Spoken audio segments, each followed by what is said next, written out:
Hello, beautiful people. Welcome to another week on Wake Up.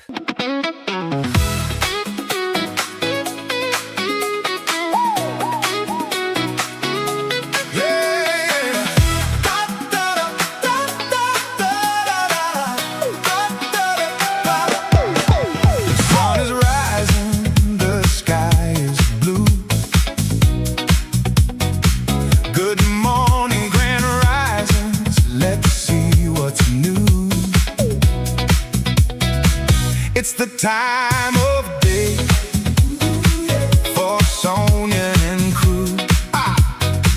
Good morning, grand risings. It's time to wake up with Sonia Poulton. It certainly is. Welcome to Wake Up. How are you? It's Monday, the 29th of June. It's just gone 1 minute past 9. I am your host, Sonia Poulton. It's time to wake up. Welcome to the show that knows, just knows. How are you all? Good morning to you all. Heat in Essex. You got heat, Merv. It's all a bit kind of meh around here. The weather's gone down. The weather's gone seriously down. Top of the morning to you all, Mint. How are you all? Gary says we're saving him from a bout of depression, which makes me happy to hear that. Not that he's got depression, but that we're saving him from it. Grand rising to you all. Hello, Steve and Humphrey and Kath and London Lady and Mike and Gilly and Jane and Peter and morning, Mark. Morning, Miss P says, how are you all, you beautiful people? John, Mac, Jen, living the dream, so on. Wonderful to have you here with us. Thank you for being here. I truly appreciate it. Wherever you are watching us, let's give a shout out to the wonderful people on Rumble. We always forget them. Good morning. Losky said, morning. I usually follow on YouTube. Thought I'd try Rumble for a change. Well, look at that. Thank you. And hello, Joanne. How are you? Hello, everyone in the chat, she says. Wonderful to have you all with us. Thank you so much. It's going to be a interesting show. We're going to go through a roller coaster of emotions. I'm just telling you, putting it out there now. Our guests are the wonderful Clive DeCarl, lovely Clive DeCarl. He'll be joining us, the actual first person and product that I've agreed to promote in an affiliate capacity. I've talked a lot about Clive DeCarl supplements around here. And First product that I've agreed to essentially affiliate myself with. So Clive will be coming on to answer, to talk about health and wealth, because they're joined, aren't they? And also answer your questions, of which I have a pile already, but feel free when Clive comes on to ask questions in the live chat. So that roller coaster of emotions that we're likely to experience today is almost certainly going to be due to us being joined by Karen COUPE. Karen is a grieving mother and she needs our help. Essentially her daughter, Sarah, died in an NHS hospital last September, and people are responsible for it and they're refusing to take accountability. And Karen is joining us. And what else is going on? Well, all the usual stuff, news, events, comment. We're going to have an in-depth look. I noticed that Hugh Edwards, the disgraced former BBC newsreader, he's now launched a Substack. Of course he has. These people cannot stay out of the public eye. It doesn't matter how disgraceful the reason they had to exit it. So I'll be looking at a couple of other faces who have tried and usually failed to come back after being disgraced. And we'll be ending the show with the philosophy of woo-wee, action without action, which I'm attempting to do. And it's hard for me because I'm an action girl. And thank you again, all of you, for being here. I have a Patreon. There is a link in the description in my link tree. And there I give news before I put it out publicly. My patrons know what's going on the show before anybody else does, and all that sort of stuff. How are you all? Hello. The NSA not taking, Sarah says, the NHS not taking responsibility. What a surprise. What a surprise indeed. Hello, Sally Ann. How are you? Jacqueline, I have no idea why Hugh Edwards feels the need to do it other than ego, but we'll be talking about that. Listen, what a week it was last week. Astonishing week. You had Clive Davis, formerly of Arista, boss of Arista, died. Music industry mafia man. He gave Sean P. Diddy Coombs millions for his Bad Boy label. Long time rumors about Davis. essentially treating artists and other people he was involved in business to some kind of casting couch scenario. There's been long rumors about Clive Davis and Diddy, and you know what, a million stories will now emerge. Long time rumors that he was also involved in the death of Whitney Houston. I've covered him before on a video about Whitney Houston, and if I haven't already put the link in the description, I will, but I won't go over all the old ground again. But suffice it to say, whoa, that's a biggie, and that's a baddie now gone. Also, last week, I noticed that there was the publishing of the King's tax details. Big sodding whoop. Trying to act all relatable and transparent all of a sudden. Those people are nothing but greedy mofos. They make a fortune both from the land they own under the Duchies of Cornwall and Lancaster. They rent out properties to hospitals and charities. They also get money from the sovereign grant. They're so sickeningly greedy. And let us also not forget that they rent out properties that have revealed both Charles and William to be slum landlords. I'm not impressed. I'm not impressed at all. I cannot believe we still have a monarchy in 2026. We're not that stupid. Why are we behaving as if we are? And this week, of course, Prime Minister in waiting, Andy Burnham. Ooh, he's expected to set out his economic vision, right? Addressing the City of London. And speculation is now mounting whether Ed Miliband, currently in charge of the Net Zero project, which he said will cost British taxpayers 30 billion a year. Ridiculous. I covered that on Friday's show. But speculation is that Ed Miliband will replace Rachel Reeves as Chancellor. I've seldom seen such entitlement, such an assured air from Andy Burnham and the people around him that his rise to number 10 is absolutely in the bag. And this is what happens when you have the Zionist lobby backing you. You can be that entitled and you can be that assured.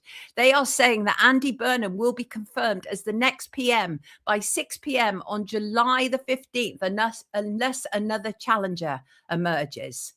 And Burnham's new chief of staff is James Purnell. I'm sure many of you have heard of him. And he's absolutely part of the Zionist plot to get Burnham into number 10. James Purnell has an interesting history. In 2004, Burnham went on an Israeli trip funded by Labour Friends of Israel and Israel's foreign ministry. And the Labour Friends of Israel chair at the time was James Purnell. James Purnell, formerly director of strategy at the BBC. And again, as I say, an interesting history. James Purnell's one-time researcher, Councillor Paul Diggett, was a disgraced parliamentary candidate faced expulsion, and that was because he pleaded guilty to 4 charges of making and distributing indecent images. And pseudo-photographs of children between February and October 2002.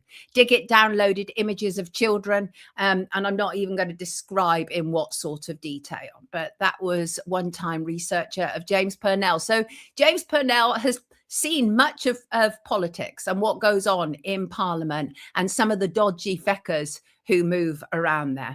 And we are still yet to get more info on the alleged stabbings of 5 people in Edinburgh. 5 men aged between 22 and 39 were said to have been injured on Friday, 19th of June, 2026. Several of them, we were told, were Muslims.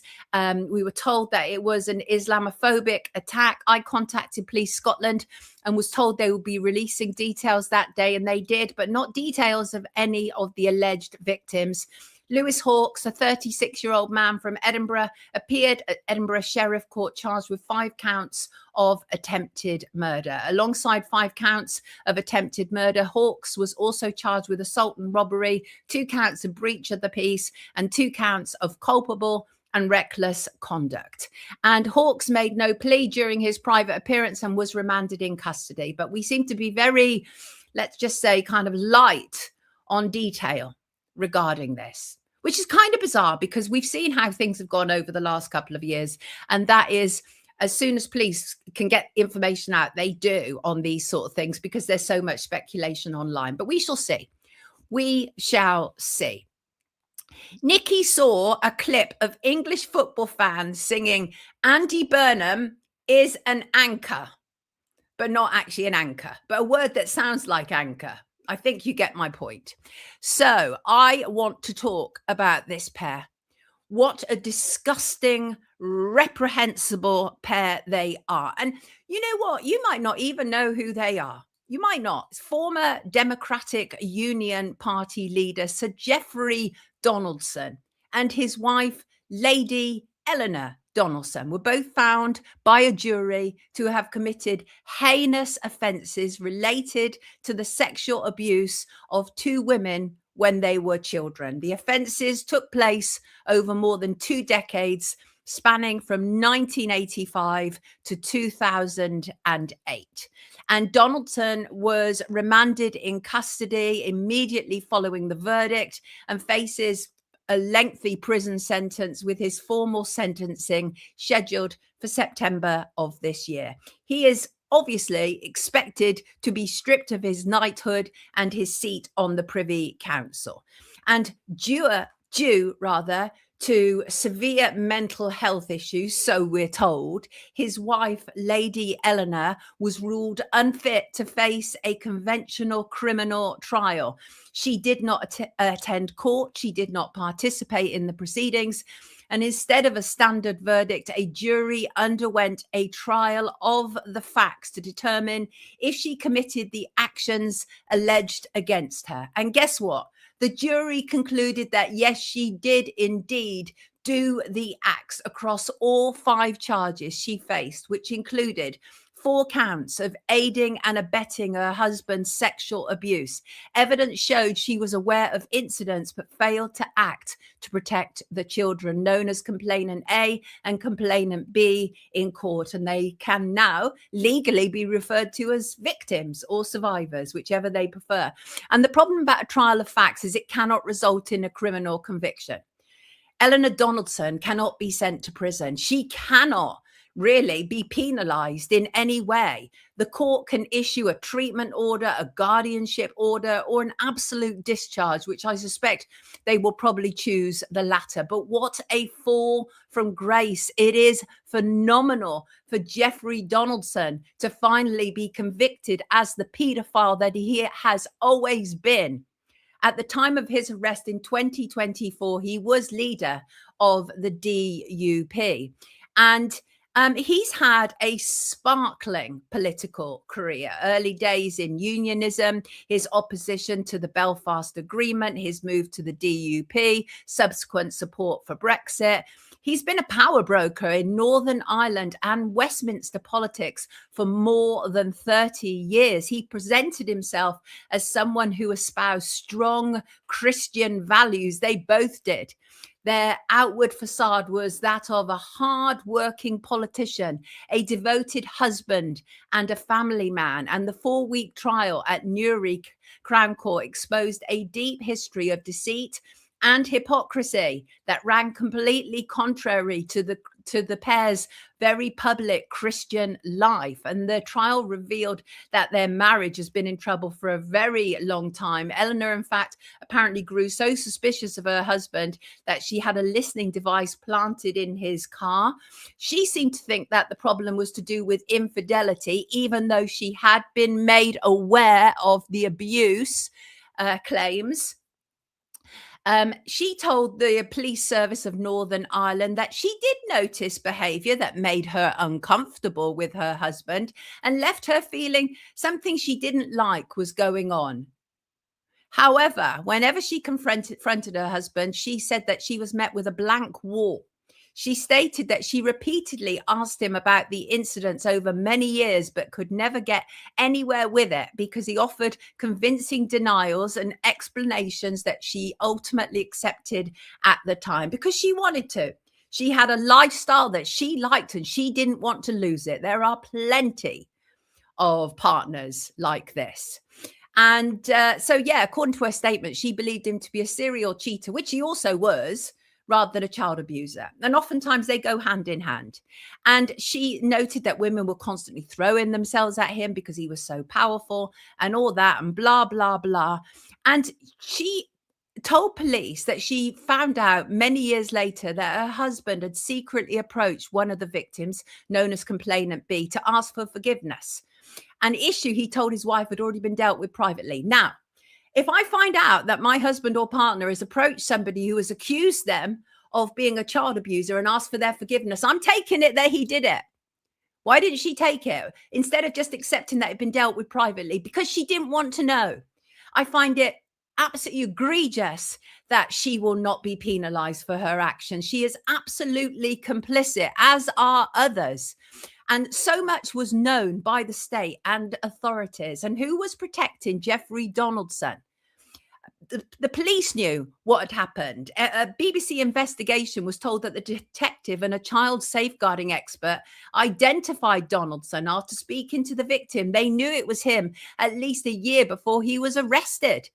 And so the police were complicit. And then we were told that that the secret services really weren't that aware of what was going on. They think we're idiots. They think we're absolute idiots because there were so many stories that couldn't be told during the trial. The judge was really very serious about the issue of contempt of court, clamped down on so much. And one of the things that couldn't be told during the trial was about Giuffre Donaldson's history, of which much of it was already online. And that was the fact that he liked to frequent gay saunas, particularly in Vauxhall. Well, you know what else is in Vauxhall, right? If you don't, I shall remind you. It's this place, the Secret Services building. And it's interesting because this is a clip that I'm going to play in a second that is an outtake from my film Paedophiles in Parliament. But listen to what I say outside the Secret Services building. Did the British Secret Services know about institutional child abuse?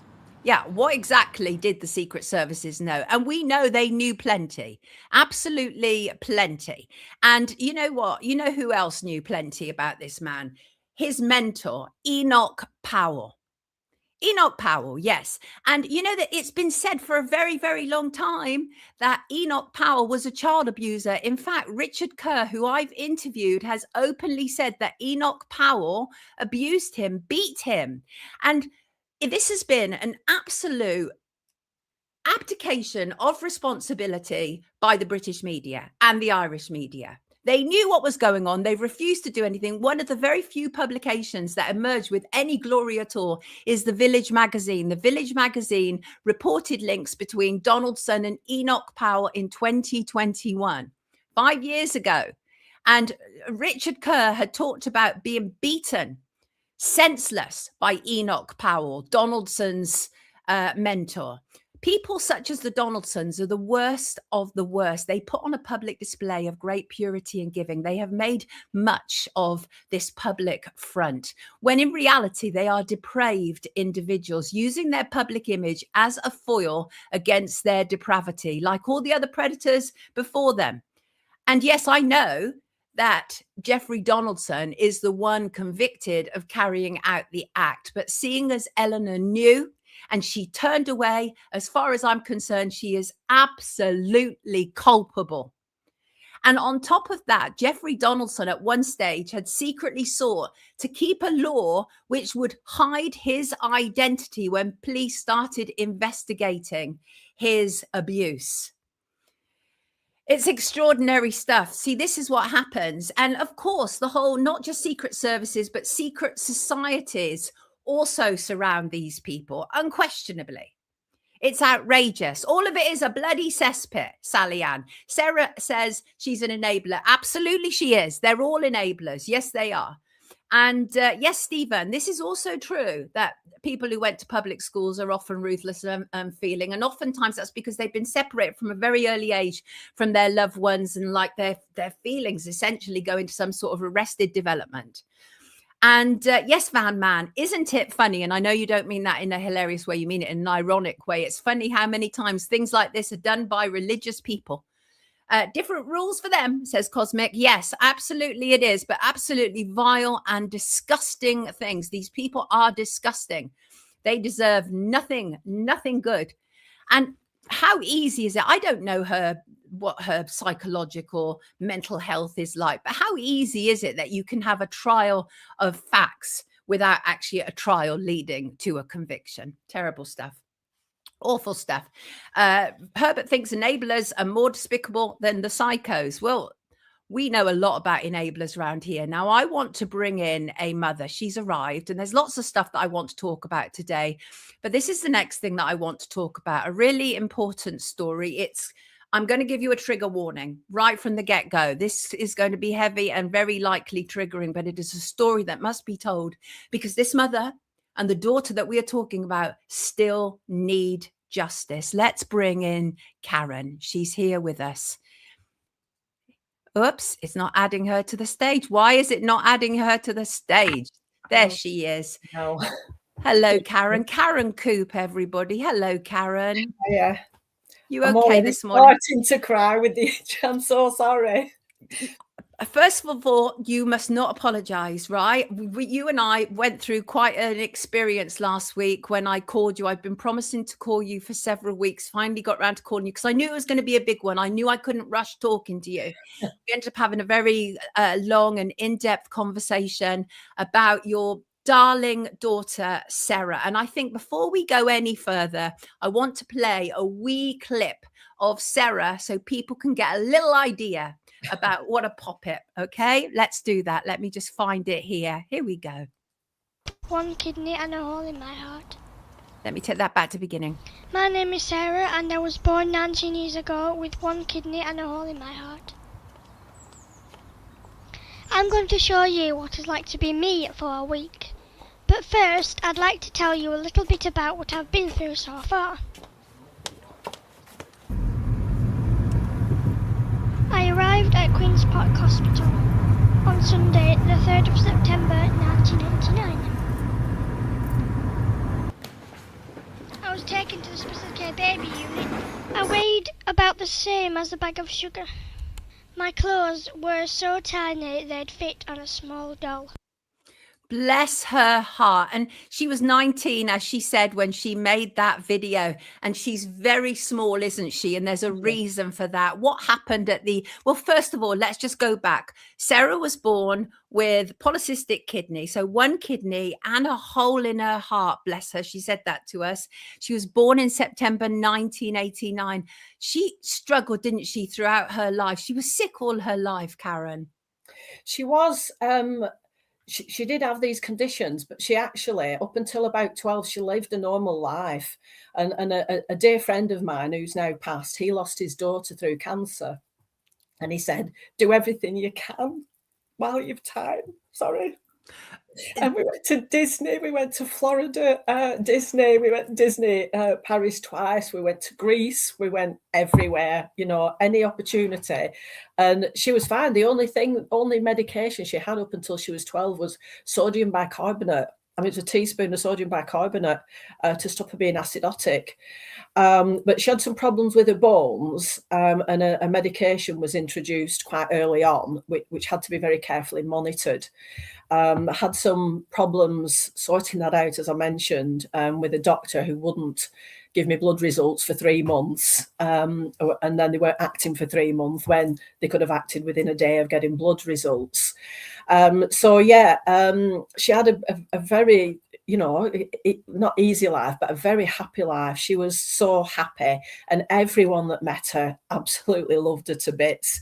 And even when she was like 3 years old and I used to go around the supermarket, she was so confident, even though she was tiny. She'd just go up and talk to people and she'd go, hello, is that your son? And she said, how old is he? And is he okay? And everyone just loved her. So yeah. It was not right sure where you want to mention about when she comes in for I want you to feel as comfortable as you possibly can in retelling what needs to be said from Sarah. And just to say, talking about her being lovely and bouncy and confident and all those things, that video we actually showed was, I think, for Channel 4, wasn't it? It was actually, yeah. She'd applied. A competition had come on the television, anyone that wants to make a movie, sort of movie short with Channel 4, and they'd fund it and help give a little bit of training. And she volunteered for that. She said, oh, I could tell people about how to like live a good life and, you know, stop moaning about nothing. And I said, well, do it. So she got on her computer and she did it. And she went, oh, well, I've heard back. Oh, wow. You know, I'm going to go down to Channel 4 in London to get some training. She was absolutely, you know, overjoyed at doing that. So, yeah, we went down, got the training. She decided what she wanted to talk about, a week in her life, which she did, of course, later on in the video. It's only very short, of course. But the problems I had started right at the beginning, to be honest. I didn't mention this, but she didn't initially have a hole in her heart. She was born with, obviously, only one kidney, and it wasn't working, and there's a problem with that. It needed a catheter. And I went in to see her every day in the special care baby unit, the intensive care, and she was the only baby there.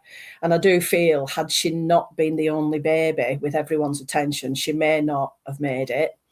Wow. But on day 6, I went in to see her, and all the nurses were around. They were just redoing things on the machine. There was about 4 nurses and a doctor there, a Scottish doctor.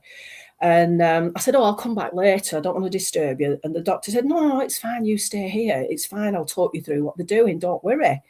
And I said, oh, okay. And one of the nurses says, when I ask you, can you press the purge button? And the doctor went, yeah, okay. So she carries on talking to me, and then she turned around and pressed the purge button, and nobody had asked her to. And then all the alarms went off, and she said, what have you just done? And she said, oh, I thought you said press the purge button. And she said, no, I didn't. So I didn't know what had happened. And I said, do you want me to go to this senior nurse? And she said, yes, go. So I left, not really, just thinking, oh, she's done something on the machine, it's not calibrated or whatever. I came back about 4 hours later, and I'm like, where's Sarah? And they said, she's there. I said, that's not my daughter. And she'd gone from being like just led the okay breathing and just asleep to absolutely gasping for air. And she was so gaunt, I actually didn't recognize her as my baby. And I just broke down crying. I said, that's not my baby.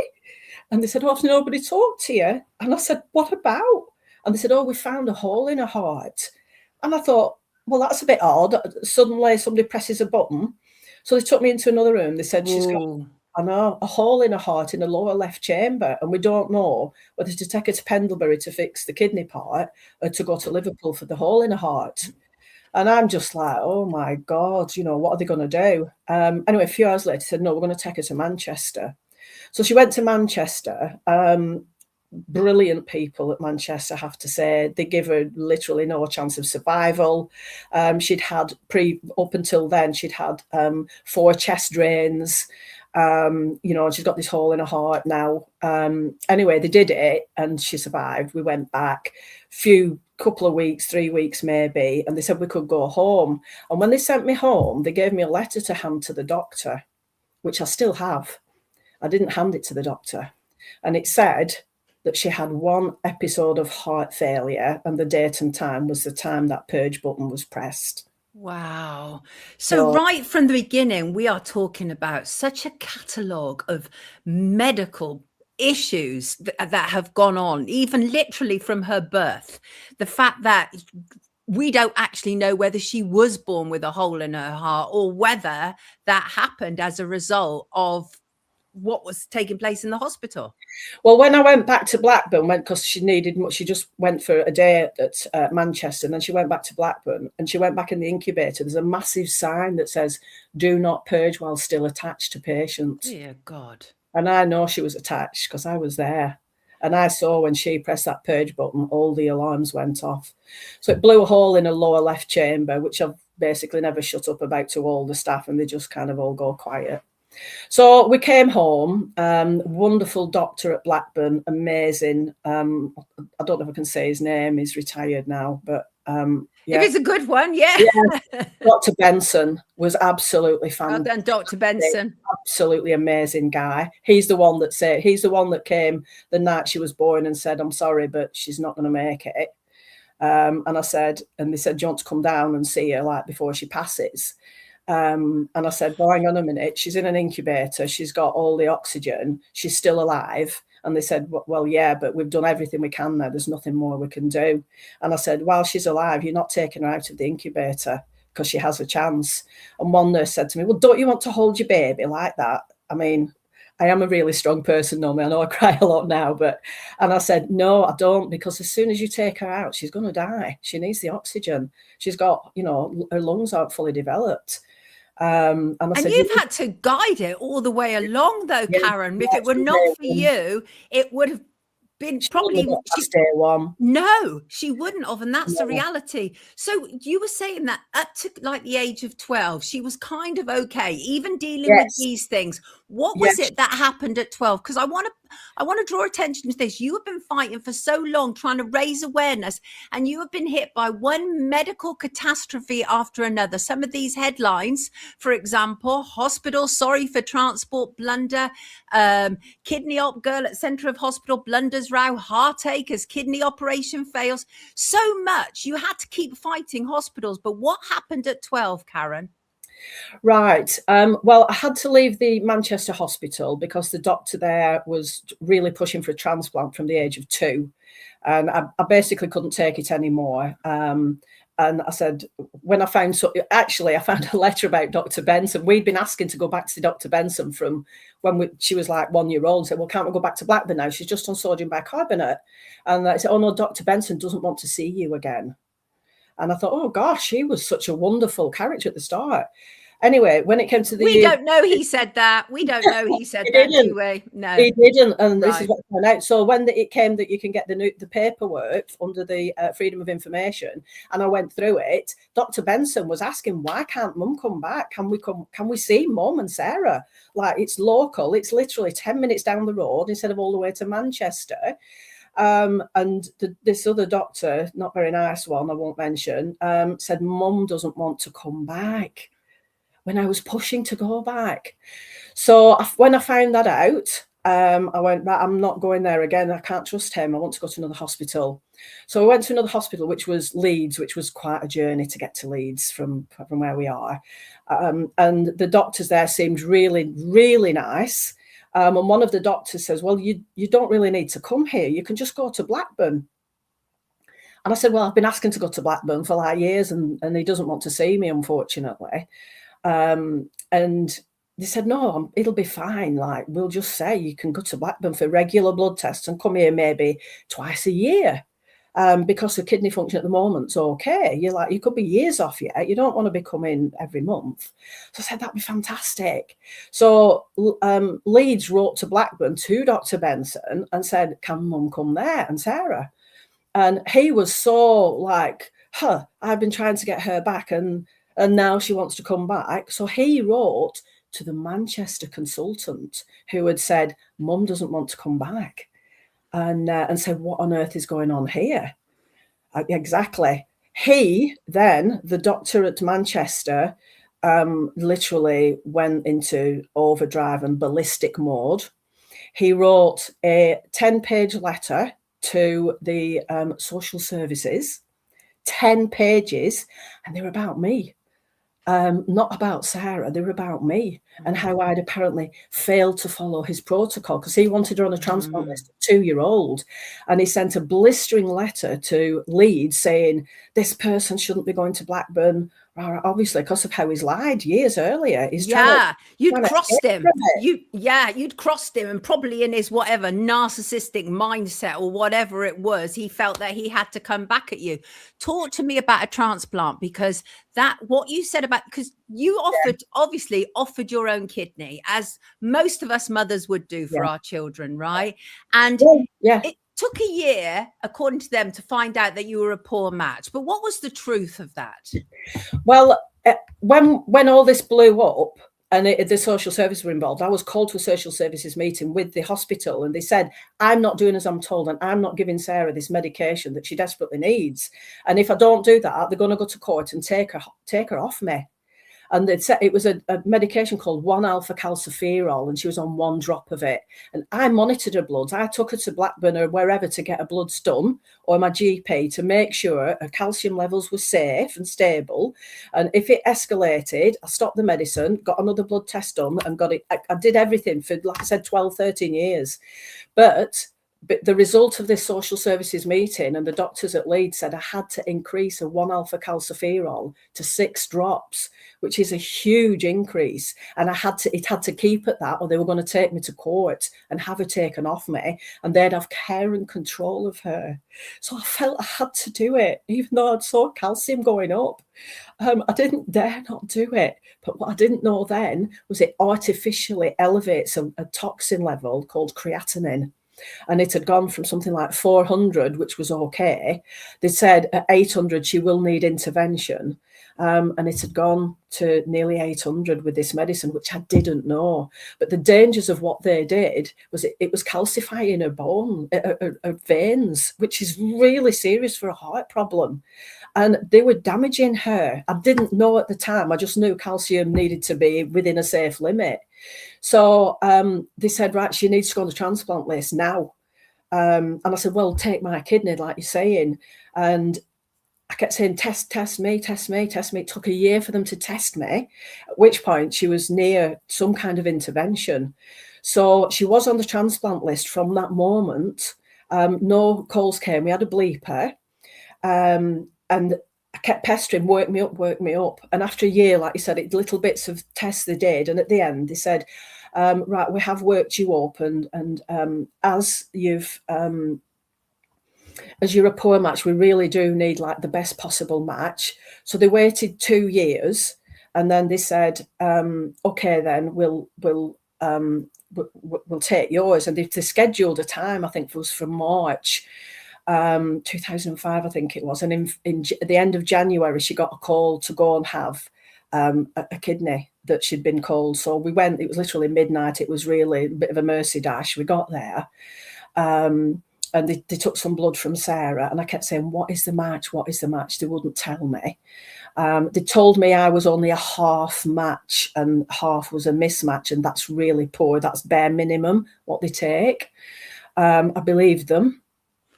And she had the transplant, and she actually did okay to start with, really well. She was so well. And on day 5, they moved her to a ward at Leeds because they said they didn't have a proper dialysis ward. She's going to have to go on a children's ward.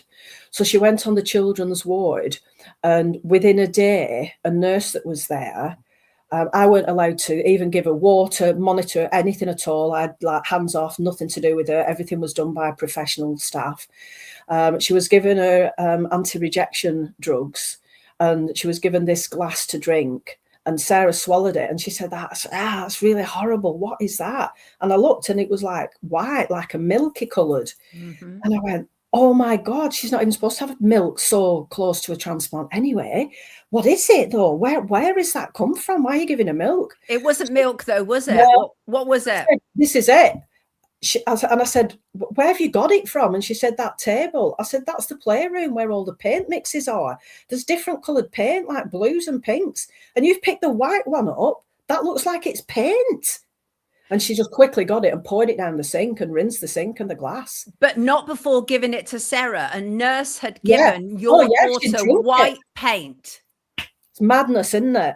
Absolute madness. Plus, there was a lot of lies. When they said that you were not that much of a match, that's a lie. You were an almost perfect match, weren't you? I was, yeah. Sarah went downhill very quickly. Very quickly. So angry for you. And she'd done so well. And she just led there like in pain. And obviously I dashed out and said, she's been given this, somebody needs to look into this, what's going to happen? A consultant came and said, we'll need to monitor her blood sugars. I said, she's not drinking enough. Because when you have a new kidney, you're given a very limited amount for it to perfuse to drink, because you have to pass it through the new kidney. And I said, she needs more. She's hot. I went and got this temperature thing, and it said that she had a temperature of 37. And I said, it's not. She's got a temperature. I can see she has. she doesn't look well. And as a mum does, like I put my face on her forehead, and I said, "That's the temperature." And they're looking at me like I'm crazy, really, which I was a bit. So I then went and got another temperature. Actually, the ward next to it was diabetics. So you had the kidney section, then you had the diabetic section. I went in there and I just picked up the thermometer, checked it on Sarah, and it was something like nearly 40. She was off the scale. And that's when like a team came in. They had her on a drip up. They had her having her bloods done every hour. And even that was so mismanaged. The injection of insulin that they gave her, they said, "Oh, you have to give it in the same spot or every time, exactly the same spot." So where did she have it? So they started injecting her, and after like a couple of days, I said, "It's not like it's doing anything. You keep giving her saline, then you keep giving her sugar, then saline." And this was every hour, like through the night. I was with her the whole time. I had no sleep, and I said, "There's something wrong here. What is going on?" And then they said, "We're going to do a special scan," which I'd actually just recently had because I'd been worked up to give it in the March. So I'd had this same scan where they give you something radioactive that shows up on an X-ray when they're looking at it, and it comes up on a screen so you can see. So they checked both my kidneys and I was perfectly healthy. But when they put her through the scan, there was just a black patch where the new kidney was. And I said, "That's gone. Like, how soon are you taking it?" And they said, "Oh, no, don't." I said, "I'm telling you, I've just had this scan and I know what it should look like." So I said, "I just want to know, and then we can go home." So anyway, the doctor came back 5 minutes after and said, "Yeah, we're taking her now." And they took it. And I said, "Right, how soon can we go home?" And they said, "Well, you're going to have to learn how to give her insulin because she's now become a diabetic because the drugs that we gave her and the insulin doesn't seem to be working. We keep doubling it and it's not working."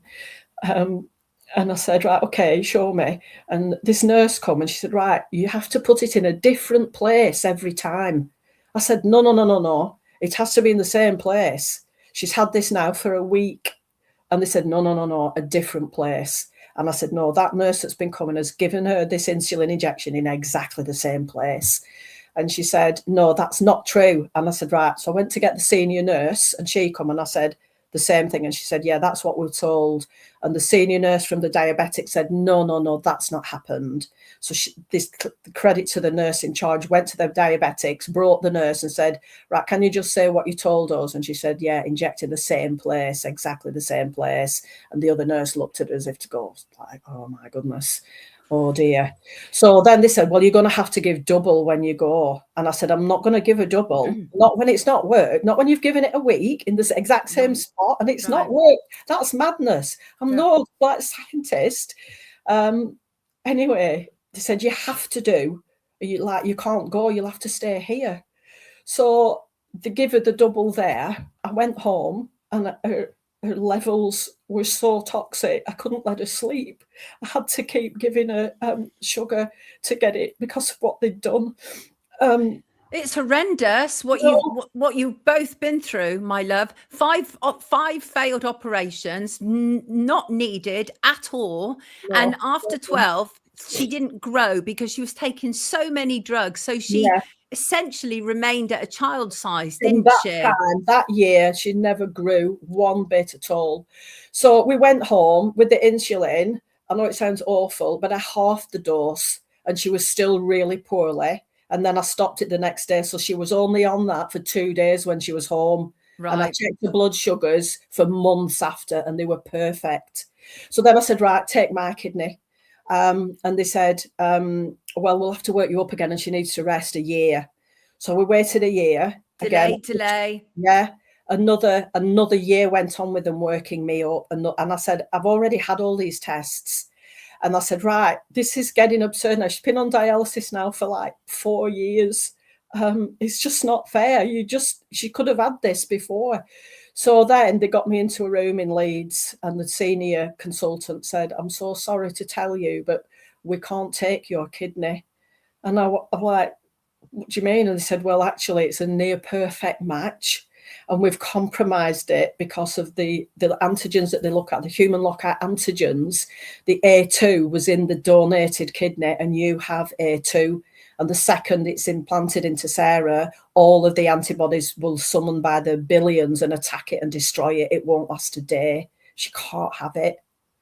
Absolutely I mean, it's terrible. But there was a period of time when she was on dialysis for a very long time. And even though it wasn't ideal, it was still okay. It was still serving its purpose for her, right? And I have to bring you up to date just simply because of the time and all of that. But you had years of this going backwards and forwards. You having to constantly monitor their incompetence, their problems, the fact that they should have taken your kidney when you first said it and then they delayed it. So let's come up to September last year, Karen, right? And she was having tea. Sarah's levels were good. How old was Sarah at this point? She was 36. And she was doing okay, right? She was doing the best she's done the entire time. Her blood levels were comparable to before she started dialysis, 2 years before dialysis. And that's because, well, we think it's because of some herbal drink she was having, which she'd actually discovered dissolves cysts, and that's what she'd had on her kidney, what she was born with. And it was looking like for somehow that this stuff was actually dissolving the cyst on the actual kidney that she had. And pre-dialysis was the best it's been in 25 years. Absolutely amazing.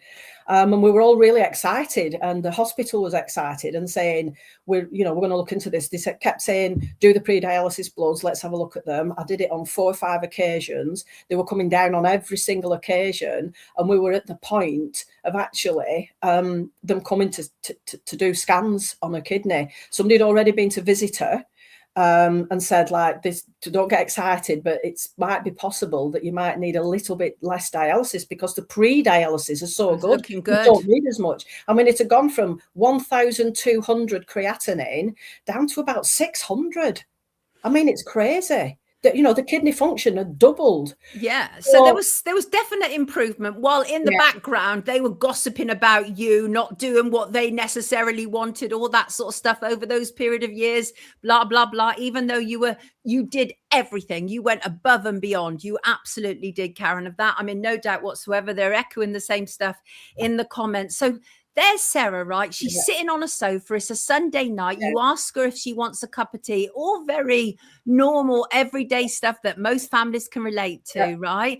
And she was half smiling, right? Then she slid off the sofa.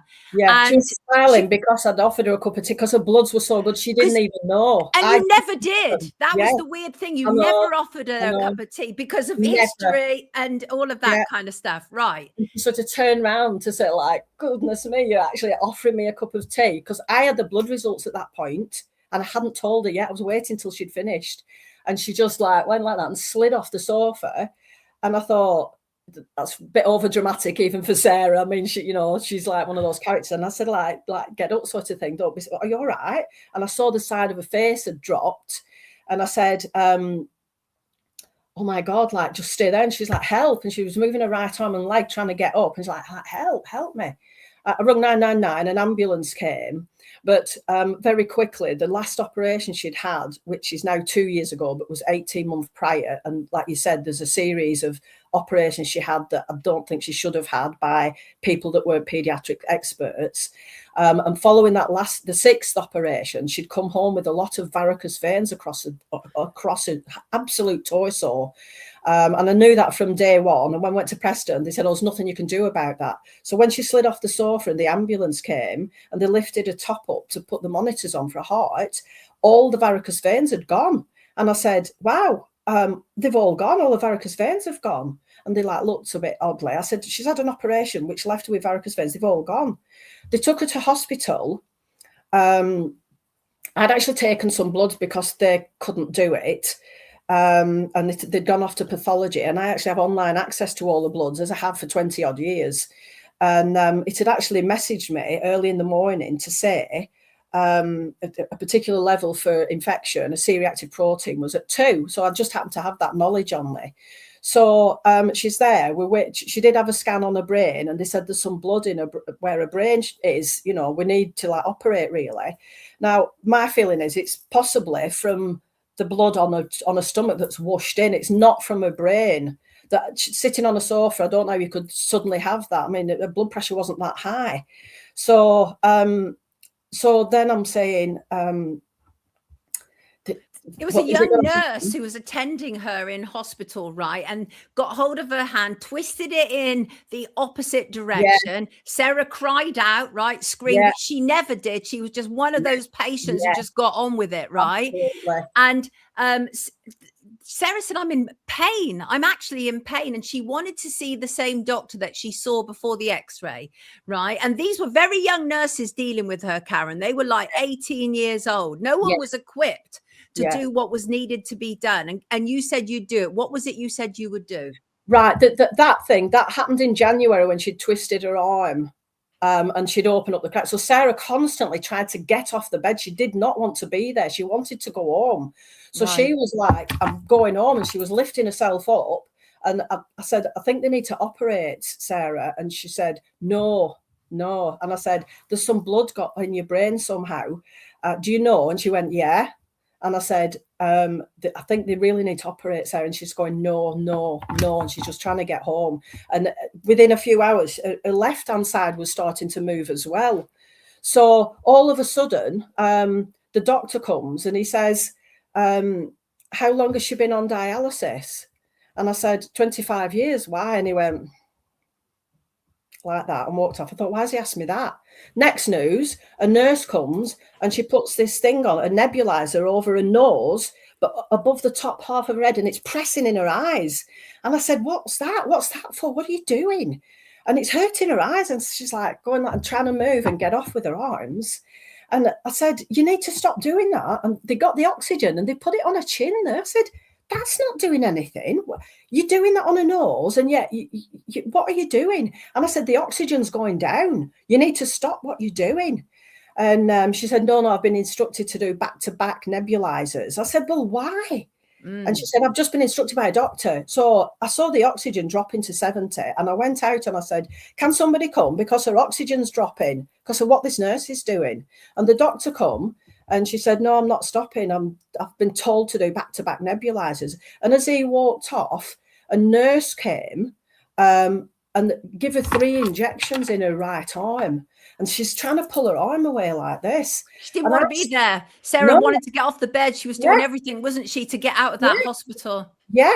And with the nebulizer, I'm still kind of fighting with the nurse, not fighting physically, but saying, you need to stop doing that. And when she pulled it away, the oxygen had gone up to 100%. Then he comes and injects her and she's pulling away. And I saw that. I saw him walk away. And then another doctor came around who I'd not seen. And he said, a heart will stop now, to the nurse who's just injected her with these 3 injections. And I looked at him and I said, what did you just say? And he went, oh, like this. And as he's walking around bed, Sarah, within 5 seconds, just went, like that. God. She was dead. It was literally 5 seconds. God. And I said, what was in those injections? You've just killed her. You've just killed her. Why have you done that? You've just killed her. And then as the oxygen's coming down, I said, she's dead. You just stopped her heart. You've just said it. And he went, I said, what was in those injections? And he said, antibiotics. And doctors never spoke like that in like 35 years I've known Sarah. And I said, why would you give antibiotics? 3 of them. I said, when I did a bloods because the people were hurt, 3 goes they had and they failed. And I took her bloods. I said, I took them and they took them to pathology. I've just been pinged saying a C-reactive protein. They come as they're being done. I get messages straight as whenever they're done and uploaded. I said, C-reactive proteins, it's at 2. That anything 10 and below, there's no infection. And her temperature was 37. Why would you ever give 3 antibiotics? And he just went, yeah, I don't know.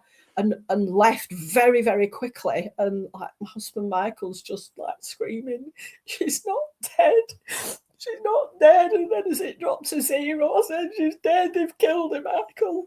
I don't know why they do that. We stayed for about half an hour, and I didn't know. I was just in total shock. And I just left her. I didn't know what to do. I literally wanted to bring her home. And I was just in absolute total shock. You couldn't tell anybody for 2 days. You didn't even tell your own family, did you? No, I couldn't speak to anybody. The phone were ringing from the hospital. Sorry. And the phone kept ringing. Anyway, on the Thursday, she died on the Monday morning about 5 o'clock. He injected them things. And on Thursday, I did answer the phone, and I had told one of my brothers.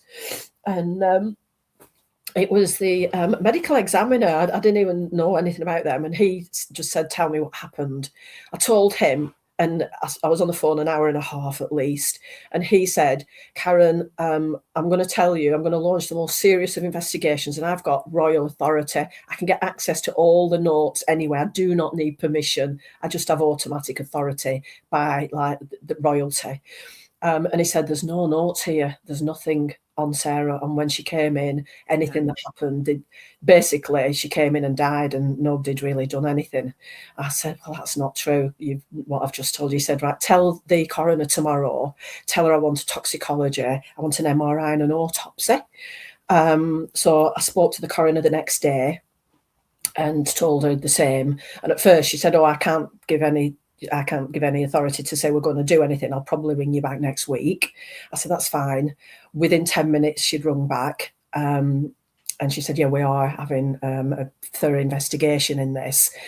Sorry, I forgot to mention the previous day, the medical examiner rung me back 10 minutes after the hour and a half conversation. So I'm just ringing you to tell you again, there are no notes. I have looked everywhere. There was a cleanup job that took place. There's a cleanup job. And that's why you must read the comments later, because there's such incredible support for you, as I knew there would be.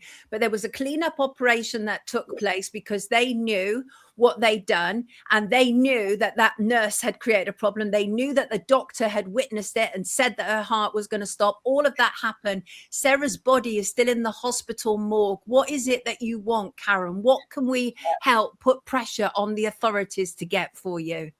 Well, the coroner has ended it by saying they're not doing anything, and I can get one done if I want. I've tried to get one done. I've gone to the Law Society. No medical person will do an autopsy or a toxicology without instruction from a solicitor, and no solicitor will take it on. And I've gone to the Law Society, told them the same story, and they've given me some names they won't take it on. So basically, I can't get anyone to do a toxicology to prove she was given something that stopped her heart. I know what I saw, and I shall never, ever forget the faces of those people. I was interviewed by the police in September, straight away after the coroner had spoken to me. But apparently they lost my statement and the video of that. And then they did nothing until the end of January from September. And at the end of January, the police officer that came to see me began by saying, we're going to release Sarah after the statement today. And I said, she's going nowhere until I get a toxicology report. And even if it comes back empty, I'll pay to have one done privately, because I know what I saw and I know what that doctor said. And he looked shocked, like, oh my goodness. And I can't get anyone to do it. I told the police I'd looked up the name of the doctor that said her heart will stop. And I said, that's not him. I've looked up the face of that name, and that's not him. They're not interested. CID are not interested in anything. Case and closed. That's the other thing, isn't it? Is that they're trying to tell you it was a completely different person who had witnessed this as well. It's really hurts. Yeah, it is, Robert. Robert said, this has really hurt me seeing and hearing this. This is too much. It's too much. And poor Karen, I wish I could hug you. I so do, because the pain you're carrying is so wrong. It's absolutely wrong. You did everything you possibly could for your darling daughter, and you're living with so much pain and guilt and regret and all these things that any parent, but you couldn't have done more, Karen. You could not have done more. So many mistakes her entire life, and I've managed to bring her back, like, from them making errors. And to be fair, I forgive errors. There has been so many you would not Right. believe. I forgive mistakes and errors because people are sorry. People make mistakes and they're Yes. sorry, but I've Right. managed them. This was not a mistake. They've just thought she's worthless and not worth doing anything to. And they've stopped her. They've given her something to stop her heart. I don't know what it is, but that must be in her somewhere. But my worry now is we're on the 10th month and she's still here. And I don't know if it's possible to detect. I don't know. But what we need is to start toxicology doing. We need to start putting some pressure on. So what I'm going to do is I will send a copy of this video to your local MP, which is Sarah Smith, I believe, right? To who else should I send it to? I should send it. If you want to later give me details of the doctors, I will happily send them a video as well. People are literally crying with you in the comments because they feel your pain, Karen. And I felt your pain. And Mark said, I may be able to get you some legal help. That would be great. That's what we need. We need an ethical solicitor who is going to push for this. I've offered to pay anyone to do a toxicology. I've offered to pay a solicitor in advance and no one will take it. No solicitor. I've spoken to probably 20 solicitors and not a single one will take it on to instruct a pathologist to do it. No one will do it. And the reason that I've got it when I've spoke to some of them is they don't know what to do. Yeah, well, that's not good enough. That is not good enough. So we're gonna put pressure on them to find out what they need to do in order to be able to help you, assist you. And I can tell you, mother to mother, you could not have done any more. You really couldn't. And I know, and I home. I know you're saying that, but she didn't want to go. And after the thing in January, she said, "I'm never going back to Blackburn Hospital again." And I said, "I'll never take you," and I did. And I've got that on me. And she tried to get away. She kept fighting to get off the bed. And I said, "You need to operate. You need to chill and relax." And she's like, "No, I want to get off the bed." And the report I've got from the doctor at the hospital basically said she arrived unresponsive and she remained unresponsive and just died. I'm so far from the truth. Absolute lie. Absolute lie. People are not even holding back in the comments. People are saying they murdered her. They have murdered her. They've murdered. I've told CID that, and they're saying they've not. I've got it wrong. As I said, if that was your child, you'd never give up. You'd never give up. And we're going to fight with you. Okay, we're going to fight with you. And I so much love to you. You're a formidable mother. I mean, the proof is in the pudding. You fought long and hard right from the day that she was born. God bless you. And you, as Randy said, you have to find a way to forgive yourself. And we will. I know it's hard. We know it's hard, but we're going to do everything we can to put on pressure, right? I will send this video to anybody who I feel has some responsibility to you right now, okay? You are the only one that has listened to me. And it's your listeners that recommended you. So I'm so grateful to your listeners and you. I've got you. I'm so grateful. Thank you. And even if you don't get anywhere, because I've not got anywhere for 9 months, I'm so grateful to you and your listeners. Honest to God, I can't tell you. It makes me emotional just thinking you are the only one. You are, Sonia. Your story touched me so deeply. And I cannot imagine your pain. It's horrible what you have to live through on a day-to-day basis. So any little thing that I can do as a journalist, I will absolutely do. Karen, I'm going to let you go. Is there any final thing that you'd like to say before you leave us this morning? If anyone can help get a toxicology done, because I know they injected her with 3 injections and something stopped her out within seconds of those injections, and the doctor said it. And I will pay a solicitor. I will pay anyone that will do it. I understand the police have to be present when it's a murder. And the police aren't cooperating either. So I need a team of 3. I need a medical expert to do the autopsies and things. And I need a police and I need a solicitor. And I'll pay. I'll pay up front. Let me read you this. M says, we hear your pain and we stand with you searching for justice. And Mark says, stay strong, Karen, stay angry. I'll try to get you some help. We all feeling you. We're all feeling your pain, Karen. Lots of love to you. Take good care of yourself. You know where I am. But today I will get these videos processed and I will get a copy sent to you. And we will start firing them off to the police, to the local MP, to the coroner, to the hospital. Let them see what we've unpacked this morning. You take good care of yourself, You darling. too. Thank Lots you of love again, to you, Sonia. everybody. This is Karen COUPE, and we are all fighting for justice for Sarah. Thank you.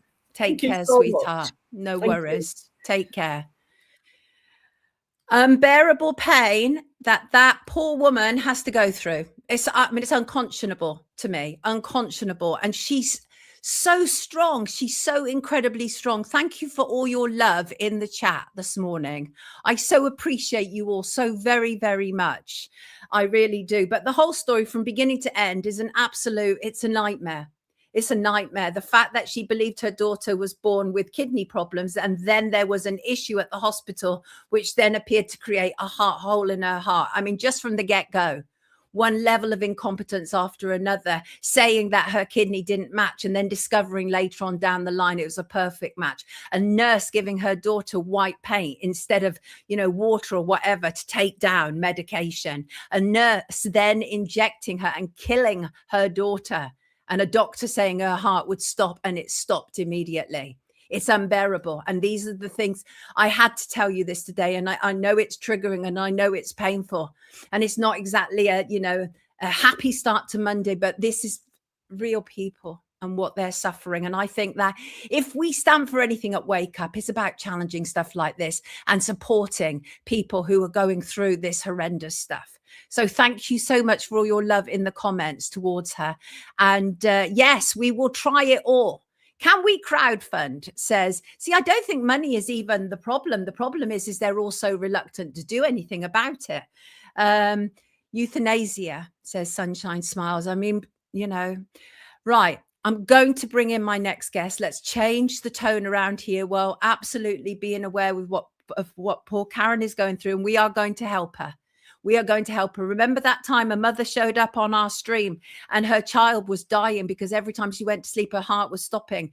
And a private surgeon saw that and gave a private operation to that child. So we are capable of moving mountains around here when we put our minds to it. And I know that I've got your backing of my audience for that. So thank you.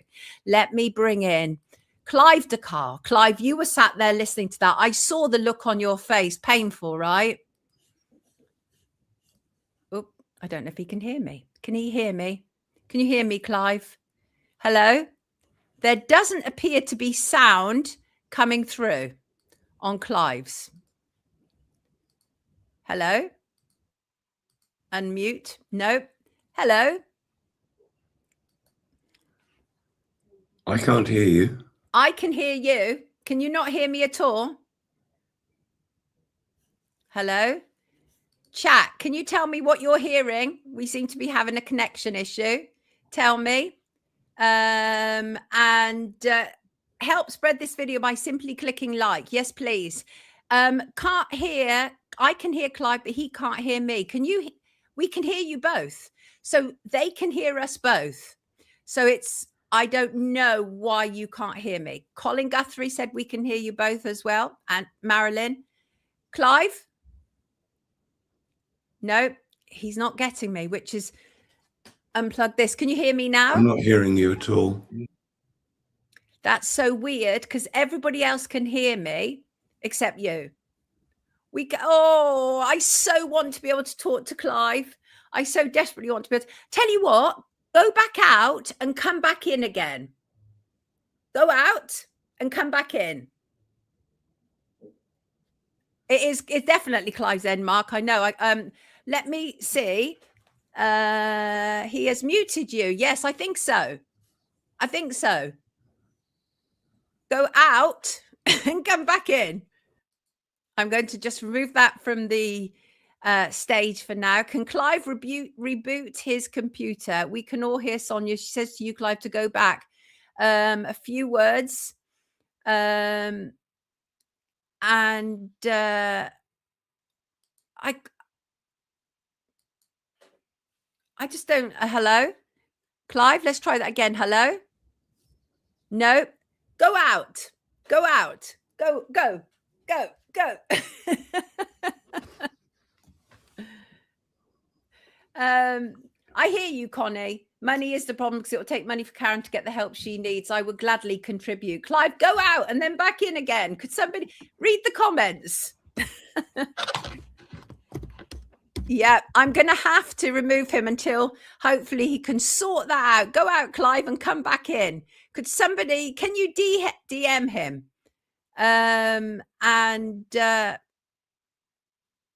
Private chat. Let me just try that. Can't hear you. Go out and come back in. Right. Let's see if that will work. And so while we're waiting for him, let's see if that will work. And hopefully it will. I very much would like to talk to Clive. I saw him listening to that, and it's terribly painful, horribly painful to listen to all of that. Horribly painful. Let's see. But imagine having to endure it. No parent should. And I saw in the chat somebody say, what about the men? Well, that was even worse, which we didn't even have time to get to. And that is Karen's partner died during COVID, right? 2020. So in answer to your question, let me just see. Can you hear me now? No. Can't hear you. I can hear you. Still can't hear you. It's definitely your end. Reloading again. Oh, I'm gonna remove that, and hopefully we can give it another shot later. We can give it if not, we will definitely bring back Clive another day and hope for the best, because I've got questions for Clive from some of our viewers, and if we can, we can, and if not, then it's just one of those things. These things happen, don't they? They do happen. But yeah, so, and then Karen's ex-husband has now actually come back into the picture, and he's there and he's supporting her. But at the period of time when it actually happened, when they killed Sarah, her ex-husband was there supporting her, but she was, you know, essentially doing a lot of it herself. Hello? No. Still can't hear you. What a I've pity. reloaded it 3 times. What a Give pity. me a message, maybe I might be able to press something, but I can't. I can mute myself. That's really weird. It's your Hear you. end. Don't know what to do. Have you got me muted? Let's try that. If not, we're going to have to give it another shot another time, sadly. Hello? Hello? Oh, what a pity. Clive to Carl, everybody. That's such a pity. Such a pity. I'm going to have to take that off. I can maybe give it another shot in a short while, but unfortunately, it looks kind of crazy. Speaker settings. What's that? Clive, go out and come back in. And yeah, I think he has got me muted. That's the thing. Bless him. Bless him. Right. I'm going to talk about something else. Give it one more shot. Hello, Clive. Hello. Hello. No. No. I'm going to have to. Very weird. Hello. Hello. Hello. Hello. Very odd. Sorry, Clive. Have to do it another time. Yes, Clive is excellent. One more shot. Hello. Sorry. Have to leave. See you. See you. Yes, unfortunately, no, we can't do that, which is such a pity, because I had questions for Clive. And because, as I say, he's literally the only person's product that I'm prepared to promote at this moment in time. Merv says, thanks for trying, Clive. 4 marks for trying. I would not have a clue. Live Clive, says Gary, and we will try again, probably next week, because I've got questions from you now that need answering. So let me talk about other things. This last week, rather, ARC. Are you familiar with ARC? The Alliance for Responsible Citizenship. It held its 3rd conference in London at Olympia in West London. It's essentially a conservative convention. And it's frequently described as the centre-right or conservative alternative to the World Economic Forum in Davos. And it kind of is, because the people at ARC really think that they are creating a brand new world. And I've already done something quite extensive about ARC previously, about a year ago, and it's on a video to do with Jordan Peterson. And the video is called Jordan Peterson, A Wolf in Sheep's Clothing. It's about Jordan Peterson and ARC. And the central theme of the conference was the age of reconstruction, which focused on sort of navigating society's transition from decline to renewal at the hands of these people. And who are these people? Well, these people are very interesting people. The Alliance for Responsible Citizenship, ARC, is owned by Legatum, which is Dubai-based, and also British investor and hedge fund manager Sir Paul Marshall, who is behind Legatum, and they are also behind GB News. So essentially, GB News is a sort of visual version of what goes on at ARC.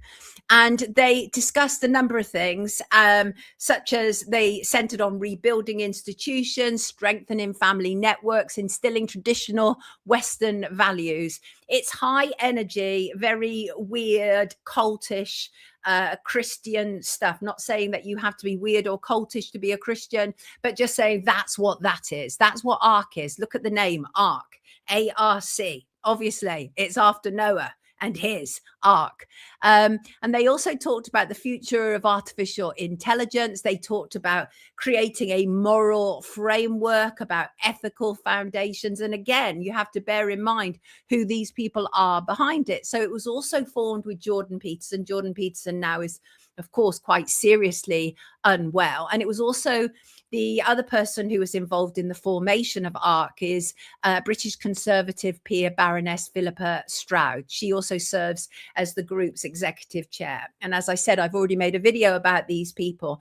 And Philippa Stroud, just to give you some background into who she is, because Paul Marshall speaks for itself, kind of stuff that he invests in. Jordan Peterson speaks for himself. But you may be less familiar with Philippa Stroud. Philippa Stroud worked for Ian Duncan Smith and David Cameron during a time they were giving a proper kicking to sick and disabled people. And she and Ian Duncan Smith formulated over 70 policies for David Cameron.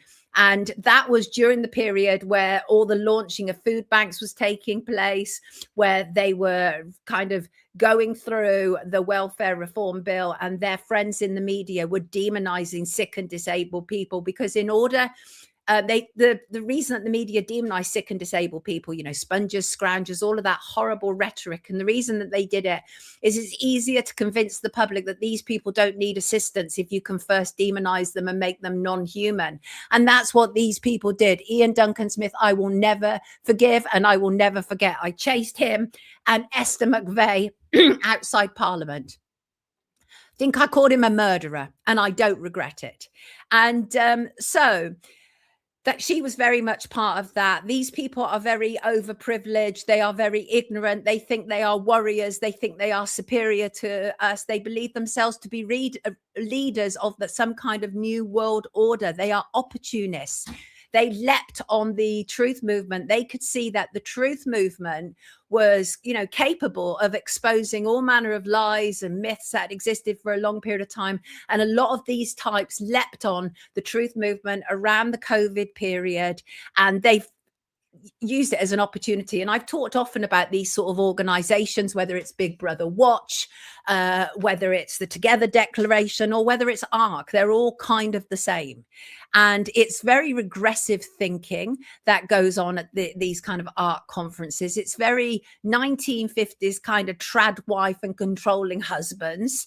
And they do see themselves as morally superior. And they're all part of the same agenda. And some of the speakers that they had included people like Michael Gove, Melanie Phillips, Zionist Melanie Phillips, Toby Young, Catherine Burble-Singh, often called the toughest head teacher in the UK. I've interviewed her before. But loads of people: Danny Kruger, Claire Fox, Matthew Elliott, Nigel Farage, Nigel Farage came on to talk about rebuilding British communities and energy policies and confidence in Western civilization, but not apparently about the £5 million bung that was given to him by a crypto billionaire, and which may well be the thing that finally brings him down if there is found to be any illegality to it. There was also There was also Kemi Badenoch. She was there. She talked about the direction of Western countries and what is required to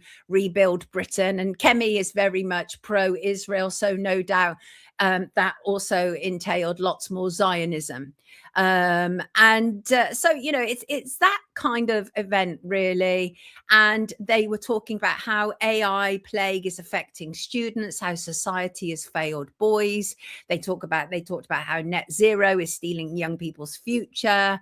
And the whole idea about the conference was about the youth, but it was hardly youth friendly. It's £450 per ticket. Although some people were able to get discounts, but not me, I'm not going to spend $450 on a ticket there. And there's nothing about this which is organic, nothing at all. It's artificial, and it's kind of like creating this new Christian movement. And it is their new world order. It is very, very similar to WEF. A lot of the stuff they discuss is very similar to WEF. Probably couldn't even get a Rizzler paper between the two. Nikki is very suspicious of three-lettered movements. I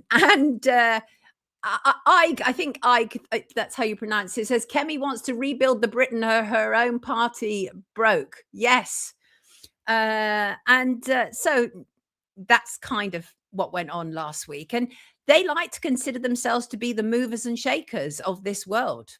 That's what they do. They won't deal with, you know, the amount of corruption that may be taking place, or how compromised the founders of this organization may be. They're not interested in any of that. This is about crafting a whole new world order in their image, in their ark-like image. Zionist Christianity, which is as Christian as Pontius Pilate, says fun times forever. Skin up, Sonia says ghetto Gothic. Don't encourage me. Yes, they're not happy with the rest of us, are they? Yes. I wonder if Clive's tried to come back in again. I feel so bad about him not being able to connect. The other thing that I wanted to mention is, listen, Donald Trump, it doesn't matter how many wars he starts. It doesn't matter how many times he is fake, almost assassinated. It doesn't even matter that so few people turned up to mark America's 250 years. There is nothing Trump can do to stop the Epstein wagon.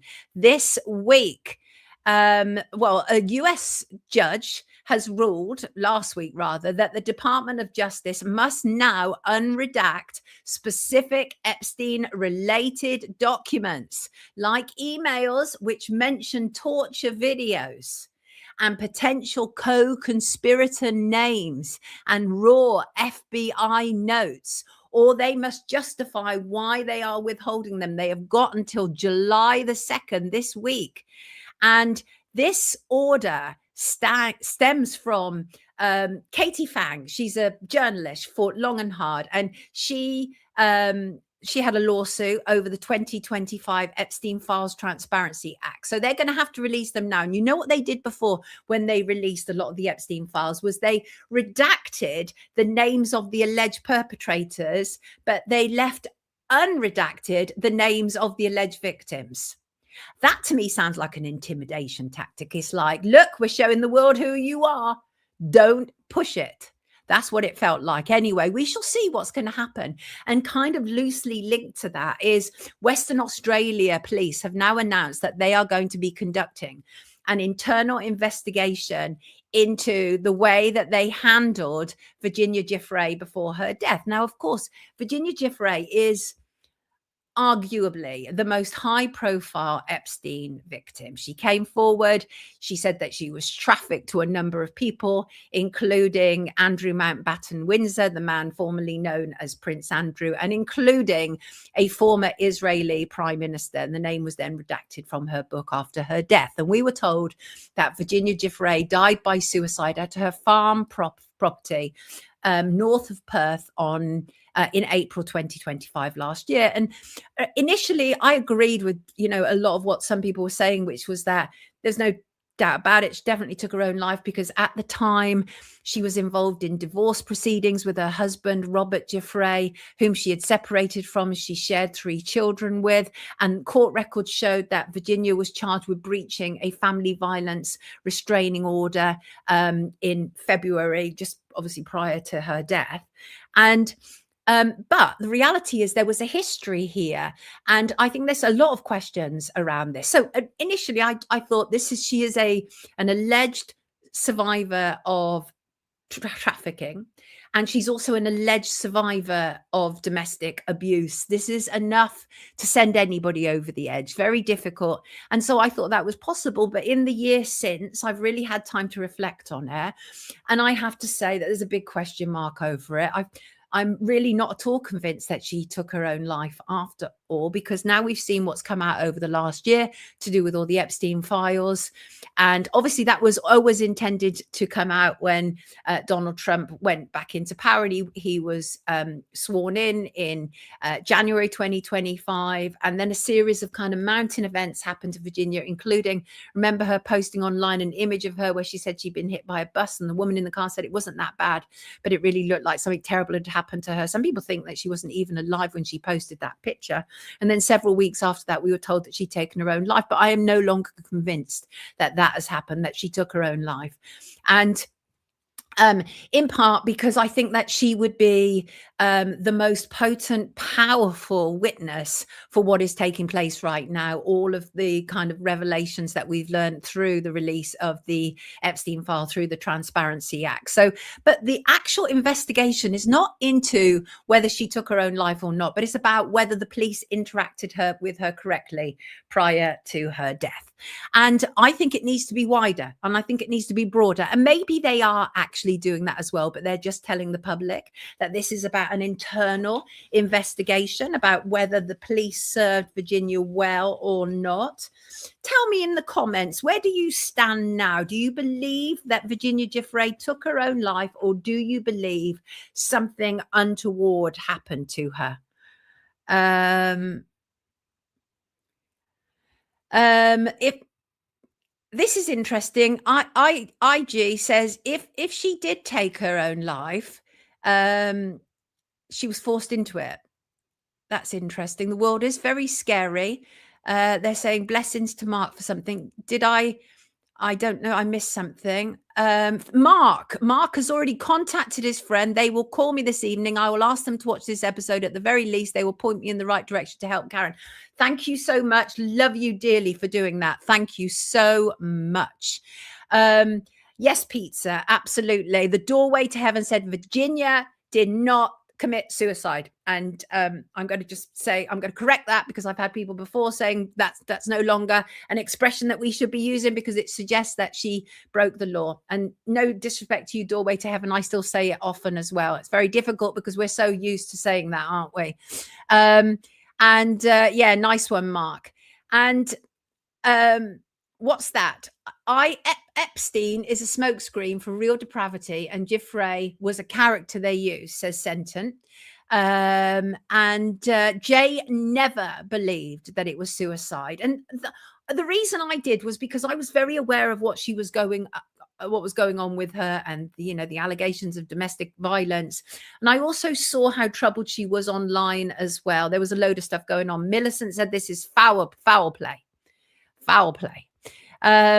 Anyway, so that's what they're doing. They're doing an internal inquiry to ascertain whether they interacted with her correctly. But her family want more, and I agree with them. They say what Virginia would want is a thorough investigation into the systematic failures in Australia, here in the United States, across the UK, the systematic failures that have happened to sexual abuse victims time and time again, and domestic violence victims time and time again. How many more is it going to take until we take this seriously?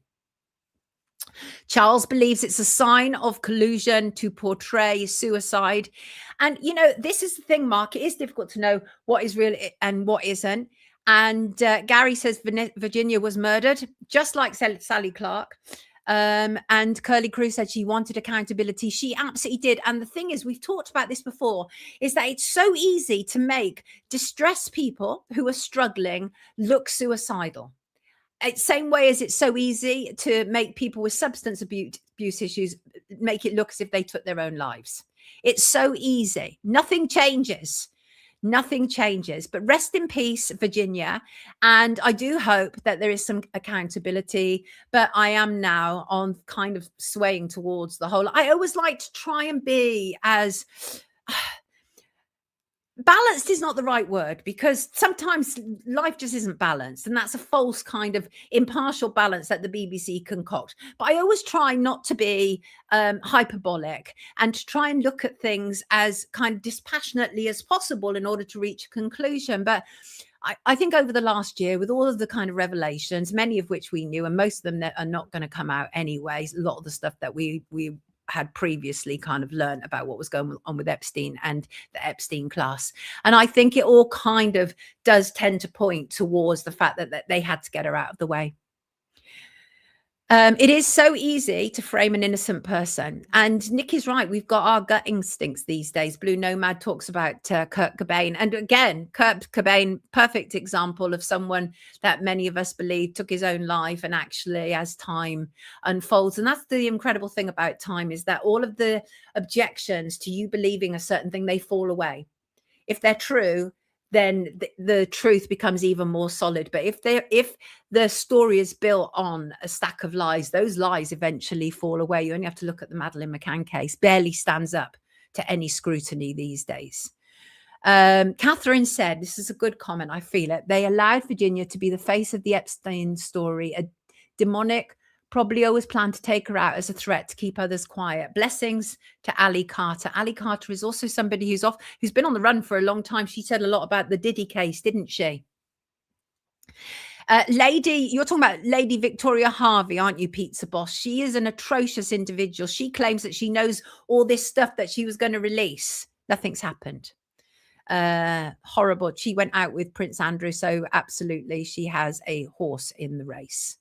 And Kerry, these are good points, because this is about being able to do something remotely, right? Stealth monitoring and radar technology. Pretty much anything can be done now. And yes, Fokker, I think that the whole Cobain story goes really deep as well. But rest in peace to her. And as far as I'm concerned, that needs much more than an internal inquiry. That seems slightly crazy. That definitely feels like it needs more than an internal inquiry. Right. Where am I taking you to next? My heart still feels really heavy about Sarah. And I think it was Tuesday or Wednesday when I spoke to her last week. And then I went straight and left a message to my Patreons, because I didn't feel it was something I could just carry on my own. It felt so heavy. It did. It felt so heavy.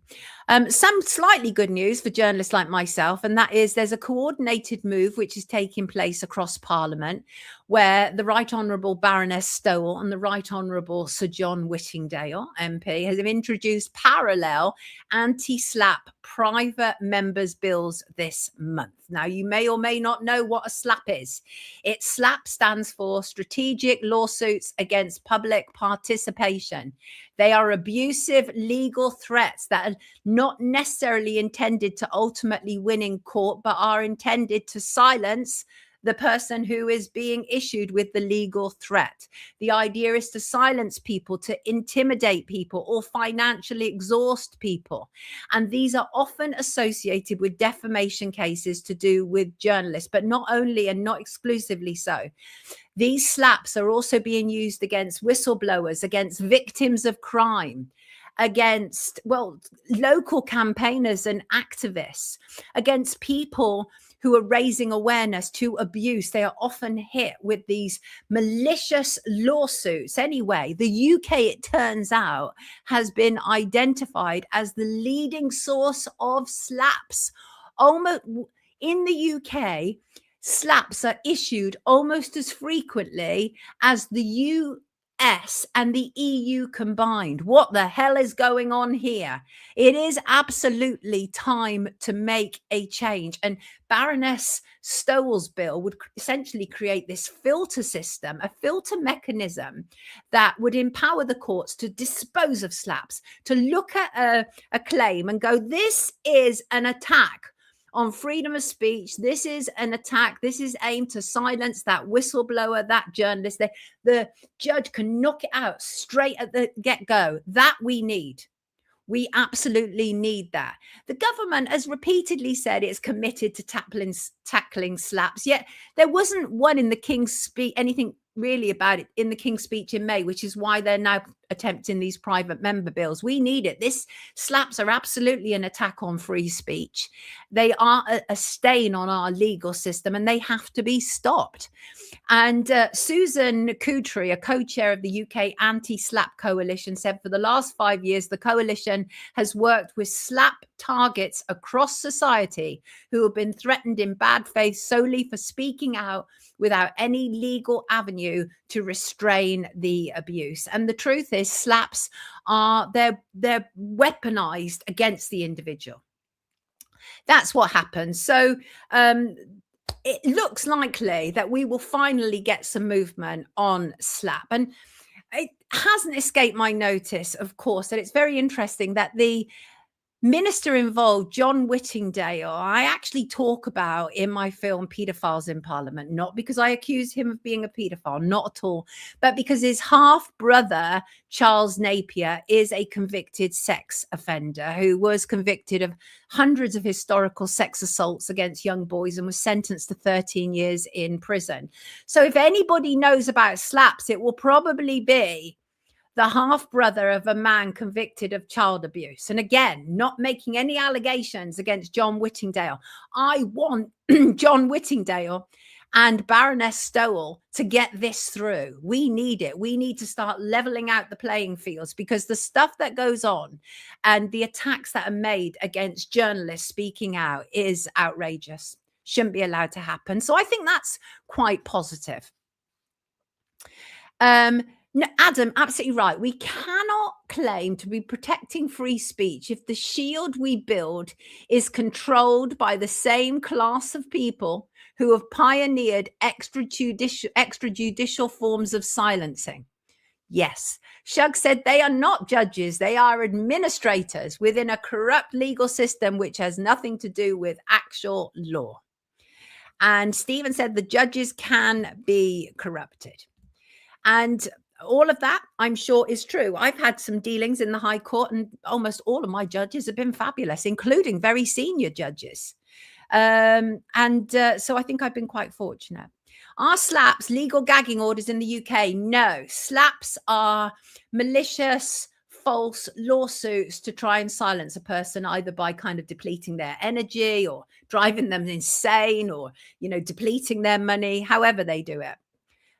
So hopefully that's now going to make a change. Now, I want to move on to something completely different, because when I was researching another story, this popped up and I was like, that is really curious. And my viewers are going to find that curious, because I'm always curious when something or someone who has been in major headlines, major international news, suddenly becomes the first of something, right? Does that make any sense? Well, I'll tell you what I'm talking about.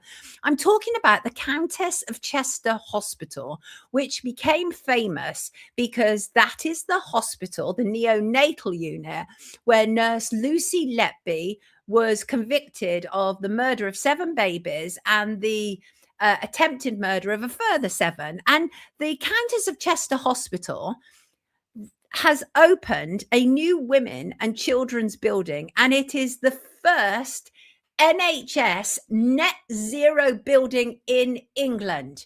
How curious. How curious that a hospital which has become so famous for problems within the hospital, potential incompetence, people ganging up against nurse Lucy Letby, failures within the hospital, and suddenly it's the first net zero building in the UK, in England. Don't you find that interesting? I find that interesting. I do. I think anything like that yeah, exactly, Adam. That particular hospital, somebody just said, this is the hospital. Frangleberry said, this is the hospital my gran has just been discharged from. I think that is so interesting. Yes, it is absolute BS, NCP. Yeah, it's impossible. Yeah, I mean, I'm not making this up, kids. Not at all. It has completed, it is the first completed NHS facility in England to be verified as compliant with the NHS Net Zero Building Standard, which was introduced by the NHS in 2023. And lo and behold, it's the Countess of Chester Hospital, which had so much bad publicity and press around it. And they've done all manner of things. Highly insulated the walls, solar panels that generate clean electricity on site, etc., etc. That's as long as they're not kind of blowing up into flames. Smart lighting, new ventilation systems, all this stuff. It's weird, isn't it? You know what, Moomin, I agree with you. This is reminiscent of when celebs who do wrong donate to charity trying to clean up their image. Right. Anyway, I thought that was interesting. Personally, I did think that was curiously interesting that they would become the first net zero. And I want to quickly address something I said last week, because I don't like to unnecessarily upset people. One of the things I said, I think I'm going to have to paraphrase myself. And I was talking about Reform and how they'd had June Slater, who was doing blackface for their promotions. And I was talking about Restore and some of the Neanderthals who support that. But I think I probably made a comment along the lines of, if you support any of these, then you are racist adjacent and therefore racist. And I actually didn't mean that. Because I know people who support both those parties. So I just wanted to address that. And also, I do think it's interesting that there has been this, what appears to be a major falling out in Restore. And because Rupert Lowe is starting to say stuff that I could actually more support. He's talking about a multicultural society. And it really, I never accused him of being a racist, but I did accuse some of the more high profile supporters of Restore. And they are. There's that one guy, I'm not even going to mention his name because I think he's been given too much publicity, and he looks like a rat, and he's an ethno-nationalist. And so there's a lot of that kind of talk around it. But I did just want to address that, because one of my friends said to me, hey, I supported Reform. Do you think I'm a racist? I said, no. And so I just wanted to address that, because sometimes I get very passionate, and sometimes I say things that I don't necessarily 100% mean because I'm so passionate. But I also, when I think I've said something wrong, I will address it, and I will, deal with it. And I found myself this week in the very odd position of agreeing with both Tommy Robinson and Rupert Lowe. Both of them are saying that they kind of support a multicultural society, but obviously one that is monitored, but they're talking about people integrating. And it looks like a slightly different animal than before the Makerfield by-election. That's all I wanted to say. It looks like a slightly different animal right now. And yes, I have absolutely seen the video of Tommy Robinson where he appears to have issues with sniffing, which he said, I think, was hay fever. But not many people believe him, because there's kind of some form there behind that. Right. I want to move on to something else. A very reprehensible individual. I do try and be accountable, Reba, when I say something which isn't accurate. And one of the reasons I'm passionate is half of my family are black and brown, right? So I'm very passionate about that, the whole idea that black and brown people are being rounded up like some sort of pogrom, which is what we saw in Northern Ireland the other week. So I get very passionate about it, obviously. But when I get something wrong, then I will address it, and I must do that. That's really important. Yeah. Randy said their words mean nothing is already planned out. We shall see. Right. I tell you, let's turn our ire on actually somebody who definitely deserves it. This man. You might not be able to see this properly. Hugh Edwards. Hugh Edwards, former BBC newsreader, has launched a Substack. And it was only a matter of time before his ego could live without attention. And the reason I say that was because in 2024, Hugh Edwards admitted to accessing 41 images of children, including 7 of the most serious type. He was given a 6-month sentence, suspended for 2 years. And he was placed on the sex offenders register for 7 years. And he said that, he expressed sincere regret and remorse. And then he issued a public statement in March of this year because Channel 5 were doing this kind of drama documentary about the relationship, quote unquote, that Hugh Edwards had with a 17-year-old who Hugh Edwards was sending huge amounts of money to, thousands, tens of thousands, for this 17-year-old to send him nudie pictures and do various other things for him. And Hugh Edwards is now looking to be rehabilitated. And this is nothing new. We've seen this so many times. And so he's written 2 posts on Substack so far. I didn't check this morning. And the first one, talk about tone deaf. It's almost like all this stuff happened to him, but he can just come back out into the public domain. And you've got to bear in mind, Hugh Edwards was not a regular newsreader. He was the top of news reading. This was a man who was not only chosen to announce that Queen Elizabeth II had died, but also to narrate the King's coronation. So this is like the top of the news hierarchy. That's how far up Hugh Edwards was. Anyway, so his first post on Substack, which you can see on the screen, was about Andy Burnham.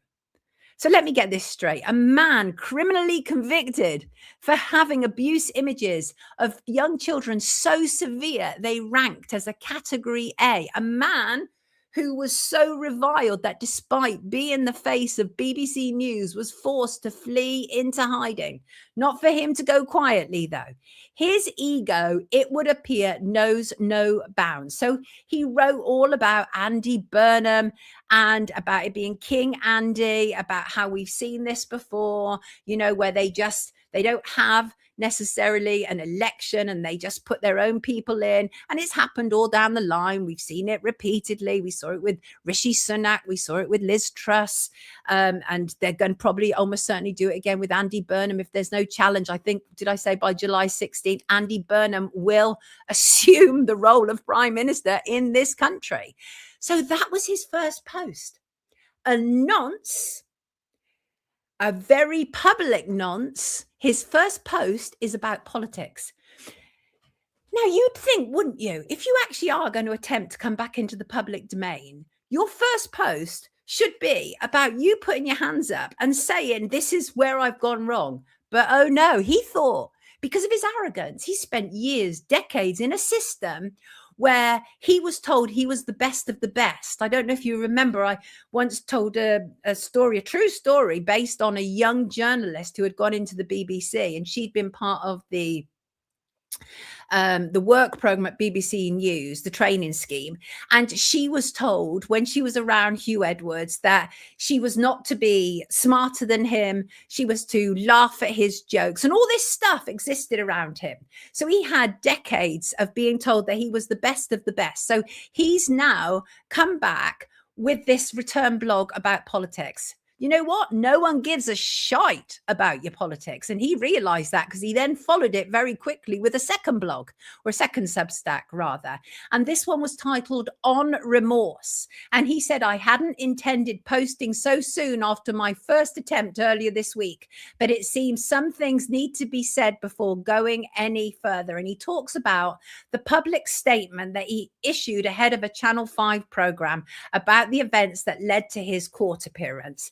And he said important parts of that statement were not reported. So please let me be clear about one thing above all else. My deep regret and remorse for the crimes I committed were expressed in court and then in the March statement. And I repeat them here without qualification. The problem is, what has actually happened to change him? All that's happened is he's been convicted without any prison time. Has he had serious help? Because me personally, I don't believe that you can change a person who already desires children. I don't believe that's possible. So he wants to be rehabilitated in the eyes of the public. And by all accounts, he's doing pretty well. When I checked last night, he was approaching 700 subs on his Substack since last Wednesday. So some people want to hear what he has to say, which is interesting. But you know what's going to happen is he will now almost certainly do the TV rehabilitation round, and they've all done it. And he goes on to talk in this blog about how he'd been open about his struggle with persistent mental illness over 25 years. And he talked about the severity of that condition. I've also, from childhood, dealt with a lot of psychological issues due to my childhood. But you know what? It didn't make me a nonce. And I'm so over people blaming their psychology, their mental health issues on them being a nonce or abuser. Don't work. It doesn't work. Look what Eleanor Donaldson managed to evade justice last week because of her mental health issues. And you know what? He goes on to say mental health can never be an excuse for criminality. Yeah, we don't want to hear it. And he talks about how he intends writing at more length to talk about this and about the wider failure of society to treat mental illness with the seriousness it demands. Hugh Edwards was in the very best position possible to get the creme de la creme of mental health assistance. He could afford to hire the best people possible who could deal with him about his mental health issues. And he talks about how he's not trying to rehabilitate himself. That's exactly what you are trying to do, Hugh Edwards. And the thing is to a degree, it will succeed because people are stupid. But then it made me think, what place forgiveness in our society? What place rehabilitation? And has he sought treatment? I mean, me personally, how could anyone trust a child around Hugh Edwards ever again? I never could. Absolutely impossible. Because even though the 17-year-old was the central focus of the Channel 5 drama doc, the images that he was receiving was about small children. And each one of those children that he viewed is a crime that has happened against those children. And I always say that it's ridiculous to me that people who receive or download child abuse images get away with suspended sentences, because without them, there wouldn't be a market in child abuse. So I hold them equally as responsible as the people producing these child abuse images. And I don't believe that there is any place in our society for these people not to be imprisoned. That's ridiculous to me. But he's not alone in wanting to rehabilitate himself after a big scandal. And another person is, of course, Michael Barrymore. And Michael Barrymore Michael Barrymore was a very famed British TV presenter. And it's weird because I never liked Barrymore. I always felt really uncomfortable with Barrymore. And I think sometimes your gut just knows. And the story around Michael Barrymore, I've covered it many times. I've got videos about it. Involves Stuart Lubbock, was found a 31-year-old who was found unconscious in the swimming pool at Michael Barrymore's Essex home following a party in March 2001. And inquiry review officers acknowledged that mistakes were made in the crucial early hours after Stuart's death. There was a lot of problems. There were concerns raised about the tampering of the crime scene, about Michael Barrymore leaving the scene of crime. But he said that, he'd informed everybody that needed to be informed. And he always said that he just did a stupid thing by leaving the scene of crime. But he had no involvement in this whatsoever. But in the years that followed, investigators started to follow the idea that Stuart had been sexually assaulted before his death. And because post-mortem examinations had revealed very serious, extensive internal injuries. And I actually talked several times with Sue, Stuart's ex-wife, heartbroken, as indeed was Stuart's dad, Terry, who died without getting the answers he wanted. Essex police, terrible first investigation. They later stated, when they renewed the investigation, they later stated that 2 items seen in crime scene photographs, a pool thermometer and a cupboard handle, were never recovered, could not be forensically tested, even though there was every reason to believe that the internal injuries that Stuart suffered represented the shape of the pool thermometer It's horrible stuff. And a senior investigating officer, DCI Stephen Jennings, subsequently said that he believed that Stewart had been raped and murdered on the night that he died, and that someone at that party, there were 9 people, someone at that party knew what had happened to Stewart.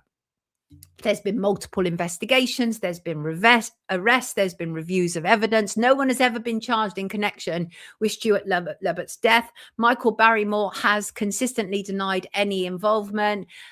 He's argued he became the focus of public suspicion despite there being no evidence. In 2007, he was arrested and questioned alongside 2 other men who were there at the party. All were later informed that they would face no charges. Michael was at one stage involved in a lengthy legal battle with Essex police. In 2017, he won a wrongful arrest claim against the force. The High Court ruled that the arrest had been unlawful, although the judgment did not concern the circumstances of Stewart's death itself. And as I said, Stewart Lubbock's dad, Terry, spent many of his final years campaigning for justice for his son. There was a phenomenal Channel 4 documentary, either last year or the year before. Excellent, highly recommended.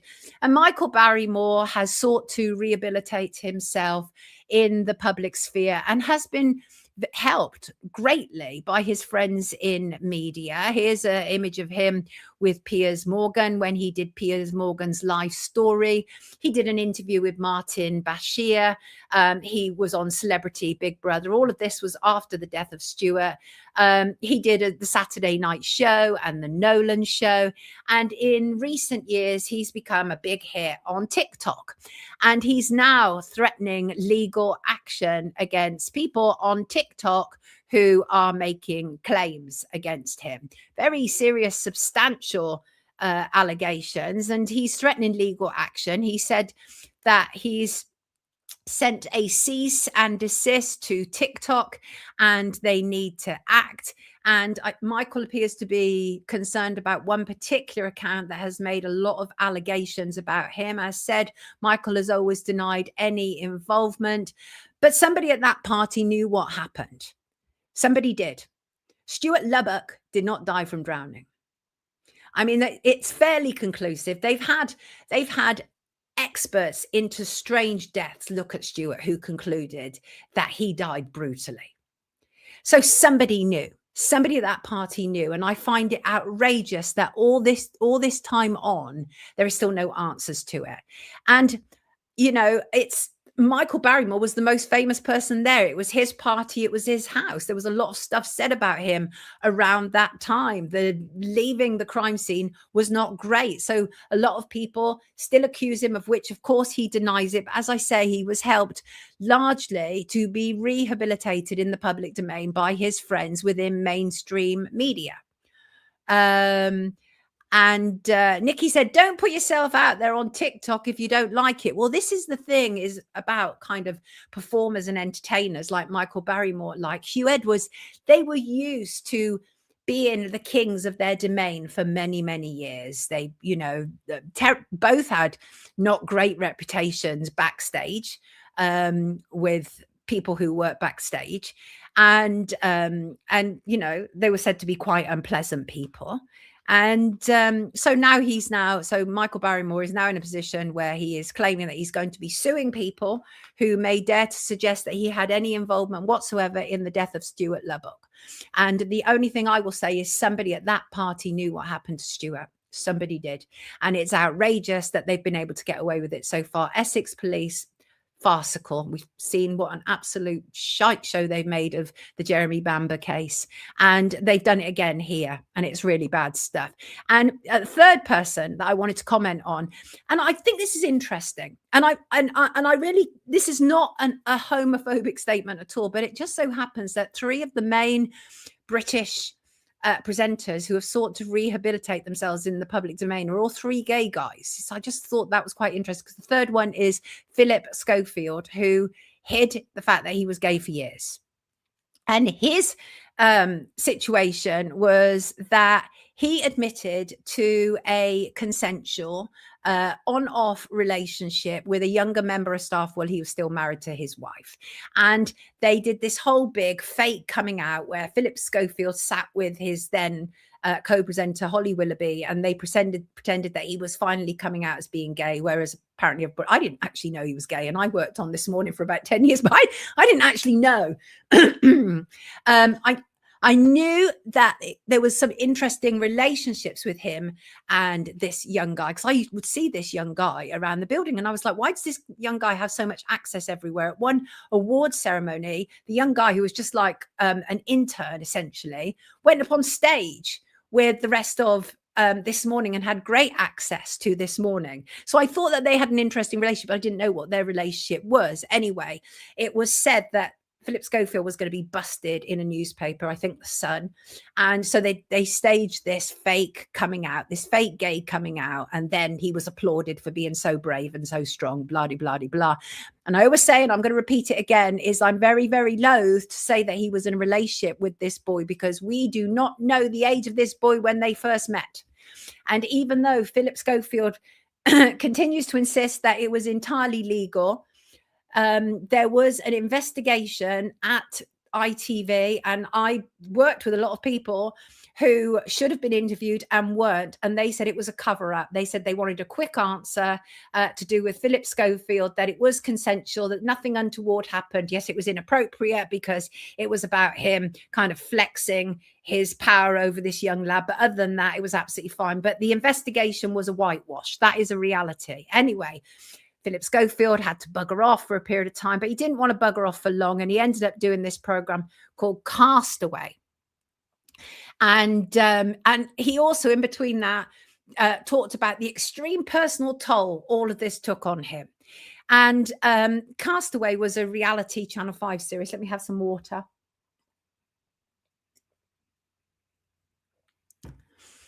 So he did this Channel 5 series Castaway, a 3-part documentary, aired in 2024, and he essentially spent 10 days marooned on a desert island, and the whole idea was to share his story regarding his abrupt exit from ITV. And he did prior media interviews for that, and he used that documentary to do a poor me, woe is me whole thing. Excuse me. And he had a long hiatus from social media. He returned to Instagram, heavily restricted comments to limit, what people were actually saying. And the public were extremely split about his comeback, extremely split. In the same way is the public extremely split about Michael Barrymore. But the public is not largely extremely split about the comeback of Hugh Edwards, because people are like, how dare you? How dare you? Anyway, so Philip Schofield, poor woe is me, talked recently about how kind of bad he feels about it all, but I don't care. You abused your power. That's what you did. You absolutely abused your power with a young lad. We don't know what age that young lad was when the relationship started. So all three of these men have all attempted to be rehabilitated in the public domain, and they've had kind of mixed results. Although Michael Barrymore is doing very well on TikTok. Van Man said, let's all feel sorry for poor Philip. I sense that is sarcasm, and so it should be. So yeah, that's at least 3 men. Who's being censored? And Jay, that's exactly what they do. Darvo plays the victim, because Darvo is, and I've forgotten what it actually stands for, but it's where you reverse what you're doing and make it look, the predator makes themselves look like the victim. I've been subject to it a lot. Everyone loved Michael down here. Yeah, Vanessa, he was loved. I mean, he was like a British Institute, right? And even normies are outraged. Yes. Reverse roles. Exactly that. That's exactly what it does. So yeah, trying to make their way back in. And I, for one, am not having it. I've got a fly that's irritating me. Fly, stop irritating me. I'm so over these people. Like, you had everything. Those 3 men all had everything. And obviously, with the exception of Michael Barrymore, because Michael Barrymore has not admitted to anything, but the other 2 have admitted, and one was obviously convicted. But still, all 3 of them had everything. And now, you know, certainly Hugh Edwards, certainly Philip Schofield, they're desperate to claw their way back. And Michael Barrymore is now using legal threats that could constitute SLAPP, Michael. Could constitute SLAPP. But he's now using legal threats to shut people up and stop people asking questions. Of course, you can't make defamatory statements about people. You have to be careful about that. But nonetheless, when you start to see that there are legal threats being made, you have to consider whether this is a SLAPP action. Shug can't stand celebs. Join the bloody club. It's called projecting. Got you. Guess what? Last night, I was looking through various notes and everything. I was looking at what happened on this day, because sometimes I do an occasional what happened on this day in history. Now, I thought this was interesting. I wonder if I've got an image of it. But what happened on this day in history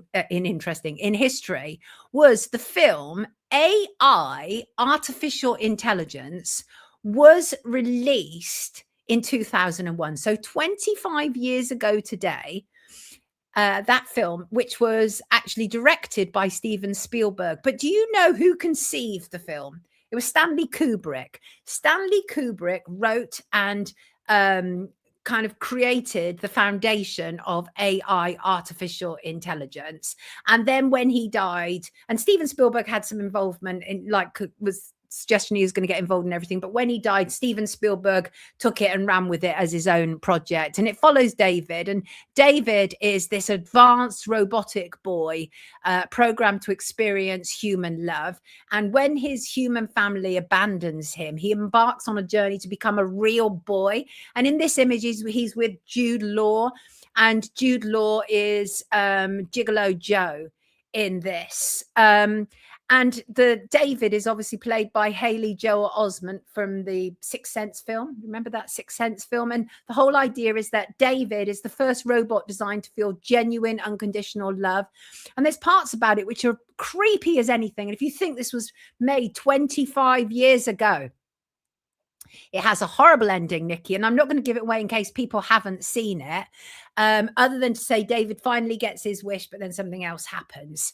But it's really about excuse me, humanity versus machinery. And the story blurs the line between human consciousness and robotic programming. Very much what we're sort of living through now, because now we're getting to the stage where it's really difficult to know what is real and what is false in terms of videos, for one example.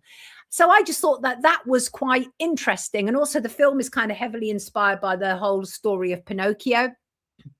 You know, the wooden marionette becoming a real boy. It's inspired by that. But the fact that it was created by Kubrick and then Steven Spielberg ran with it, I thought was quite interesting. But that was 25 years ago today. Frankleberry turned off about 20 minutes in.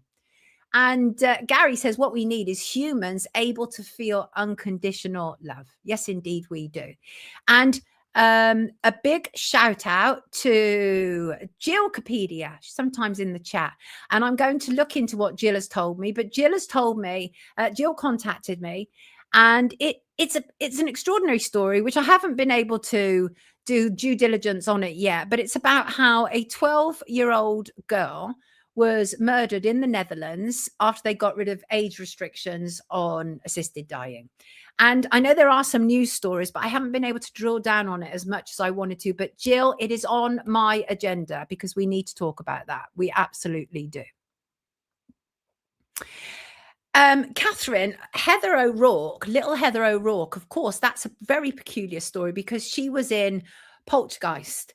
And I actually, at one stage, I was going to do a piece about Poltergeist because I ended up doing loads about it. But little Heather O'Rourke, didn't she die like a year after Poltergeist 2 or something? It was really weird stuff. Really weird stuff. Anyway, but thank you as ever for all of your messages. I very much appreciate it. Listen, I know I'm not everyone's cup of tea. Sometimes I could be too blunt. Sometimes I can even be brutal. But I don't mean to harm. I actually don't mean to harm, except the people who need to be harmed, right? I don't hold back and I get passionate, but I so appreciate your messages of support. I truly, truly do. And I appreciate every single person who has ever supported me, whether it's in the capacity of contacting me and suggesting guests or being a guest or being in the live chat. Talking about the live chat, how are they over on Rumble? How are you? Heartbreaking hearing this. Taffy Pat, you talking about Karen? Poor Karen, God love her. Yeah, it was. Do you know what, Taffy? You're absolutely right. It was a good job that Karen was there, in many respects. But one of the things that, just to go back to Karen, one of the things I said to her after we'd had the conversation last week was, I said, "Is there a side of you?" And I didn't mean it to sound, uncaring in any way whatsoever. I just wanted to try and find a place of peace for her. I was really keen to do that. And one of the things I said to her in the conversation last week is there a place that you've reached that at least Sarah is now out of all the pain that she's been through? And that she cried again, God bless her. And she said, no, I'm absolutely haunted by the fact that she wanted to leave. She tried to get off the bed and I didn't do anything to stop that. But the truth is that, and many of us in that situation would have done exactly what Karen did. And so she hasn't found any peace in the idea that Sarah may have found peace, which is heartbreaking. Heartbreaking. I give it my best shot, Karen. I love you too, London lady. I give it my best shot. I don't always get it right, but I do give it my best shot. I just want to thank you as ever to all of my donators. Thank you to John Goldsmith, to William Scott, to Jade Torsig, to Helen O'Carroll, to Merv Whitney, to Dinesh Naru, to Peter Birch. And thank you in the chat this morning, Mark. Thank you for your generosity. I very much appreciate it. And thank you so much for putting in that phone call on behalf of Karen. We are going to really raise the roof on this. She absolutely needs those things done. The fact that her poor daughter is still in the morgue all these months on is outrageous, absolutely outrageous. So I want to talk about a practice that I've not yet mastered, but I want to talk about it and I want to work through it because I think it's really interesting. And it's the philosophy of woo-wee. And also, sorry, just to say on the chat as well, Polly Flinders, thank you so much for your super chat. Appreciate you very much. So I want to talk about the philosophy of woo-wee. Are you familiar with it? And it's a Chinese philosophy. It's a core principle. And it essentially translates into non-doing or action without action. So it doesn't mean don't take any action. It means that when you take action, you don't need to push the action. That's what it means. It doesn't mean laziness. It doesn't mean taking no action. It describes effortless action. So what it really means is you act in complete harmony with the natural flow of the universe. And sometimes when I've wanted to get things done in my life, I haven't always acted in complete harmony, but I am trying to do that now. In other words, when I go for a train and I've missed it, instead of getting upset and cursing, I go, something might have happened to me had I caught that train. It was the universe who decided that I shouldn't get that train. So that's the kind of mindset that I'm trying to enter into now, rather than get angry and rail against circumstances that aren't necessarily working in my favor. I should work more with the fact that I've been rerouted and look at that. What is this effortless flow that I'm now being asked to do? And because the problem is that sometimes I get in my own way, just like anybody gets in their own way. And I'm sure that many of my viewers can relate to this. And that is, we attempt to, fight against circumstances, literally whatever that is, getting sacked, a relationship ending, fight against it, do everything we can to maintain it, try and manipulate the outcomes. But rather than do any of that, I am slowly learning, because not in my nature, I'm a fire sign. My nature is to just keep moving forward, act, be fiery, be passionate, have a punch. All those things are in my nature. So I'm also fighting to a degree against my nature to actually take the things that are in my nature and to refine them. I want to refine them because when you look, for example, water is a perfect example of an effortless flow. If a patch of water repeatedly goes over a stone, it eventually carves that stone into a flat surface. And that's an effortless flow. Water isn't pushing itself uphill to get over that stone. It is effortlessly flowing as nature intended over that stone. And so one of the things I'm also working with is this whole idea of action without attachment, where you can be highly active, you can be highly goal oriented, but it's really important to let go of rigid expectations of how things should go, because the journey is so important. And a lot of, again, I've always been very goal oriented, but the journey is so vital. Like the amount of stuff that obviously that we learn on a journey is greater than going from A to Z in quick time. And also the thing is, once you start to get into that mindset, you get into the zone, right? Because what it is this deep intuitive knowing, this immersion in oneself. And it's also about trusting the process of your life. I essentially believe, I think I said this last week, I essentially believe that this is a benevolent universe, that whoever your creator is, whether you have one, I have a creator. So my creator, I don't believe in like the punishing stuff that you hear in the Bible. I don't believe that. I don't believe that my creator wants to make life miserable for me. I believe that my creator put me here for a purpose and is doing everything possible for me to, get to that purpose and to realize myself. And you can't realize yourself when you're so busy pushing for outcomes that aren't necessarily intended for you. Now, that doesn't mean when something is difficult that you should automatically assume it's not for you. No, sometimes things are sent to try us, right? Sometimes they are. But if you can act without attachment, it will benefit you. So these are things that I'm all working on right now. Trust your intuition. And Reba, that is the reality, right? When you focus on the destination, you miss all the beauty of the journey. You absolutely do. And Gary, are you an Aries? Because I sense that beautiful fire in you. I really do. And I've been working on going with the flow for a year. It's hard at first, but wonderful. Crow oath. Yes, it really is. But it is quite hard when your character is fiery and, thinks it knows best all the time and all this sort of stuff. But there's also other stuff that obviously acts on us as human beings, depending on our childhood. If in our childhood we didn't have a say, we felt powerless, then it may well be that we've rocked up in adulthood behaving in a way that isn't really our nature. And so what we have to do is kind of get rid of everything that the world has forced on us. We talked before about this, where you have an idea of who you are based on how other people see you.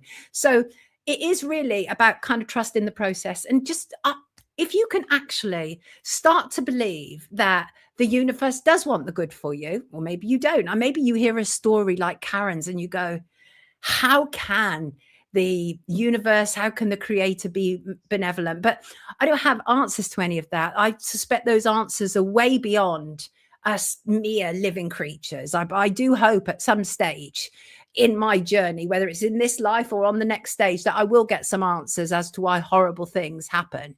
I would like to get some answers there, and that would help me as well to understand some of my own life. But yeah, get in the zone, trust the process, remove the resistance of yourself, get out of your own way, act without attachment, don't force, don't just push through. If something is blocking you, ask, is it genuinely blocking you, or are you doing something that is expected of you? Because a lot of the time, adults are conducting a whole life based on what people told them they should be doing as children.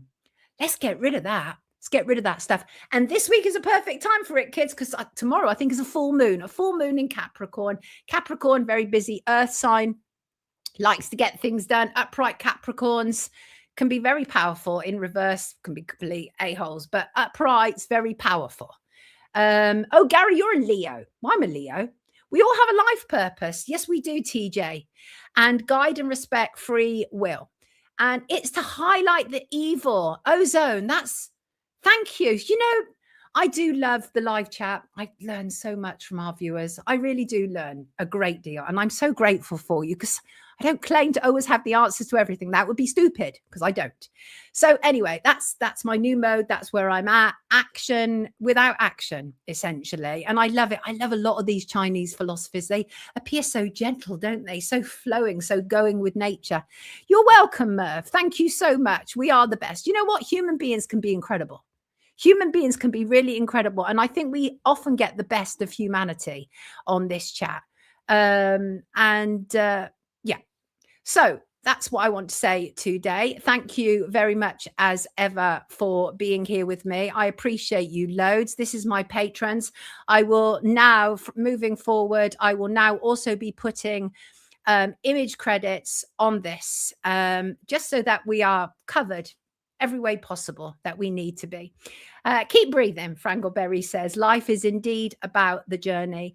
And you're part of my journey, very much so. And I love you too, all that fluff and stuff. Give my love to beautiful Australia. And I appreciate you too, Mrs. Special K. I appreciate you a lot. And I just want to get this life right. You know what I mean? I just want to get it right. And so feel free to tell me when I mess up or step out of line. And I'm really up for it. I really am. I want to be the very, very best person I can be by the time I exit this mortal coil. I love you loads and I appreciate you. And I will see you on Friday. Take excellent, excellent care of yourself. Thank you so much for being here. Lots of love to you. Take care.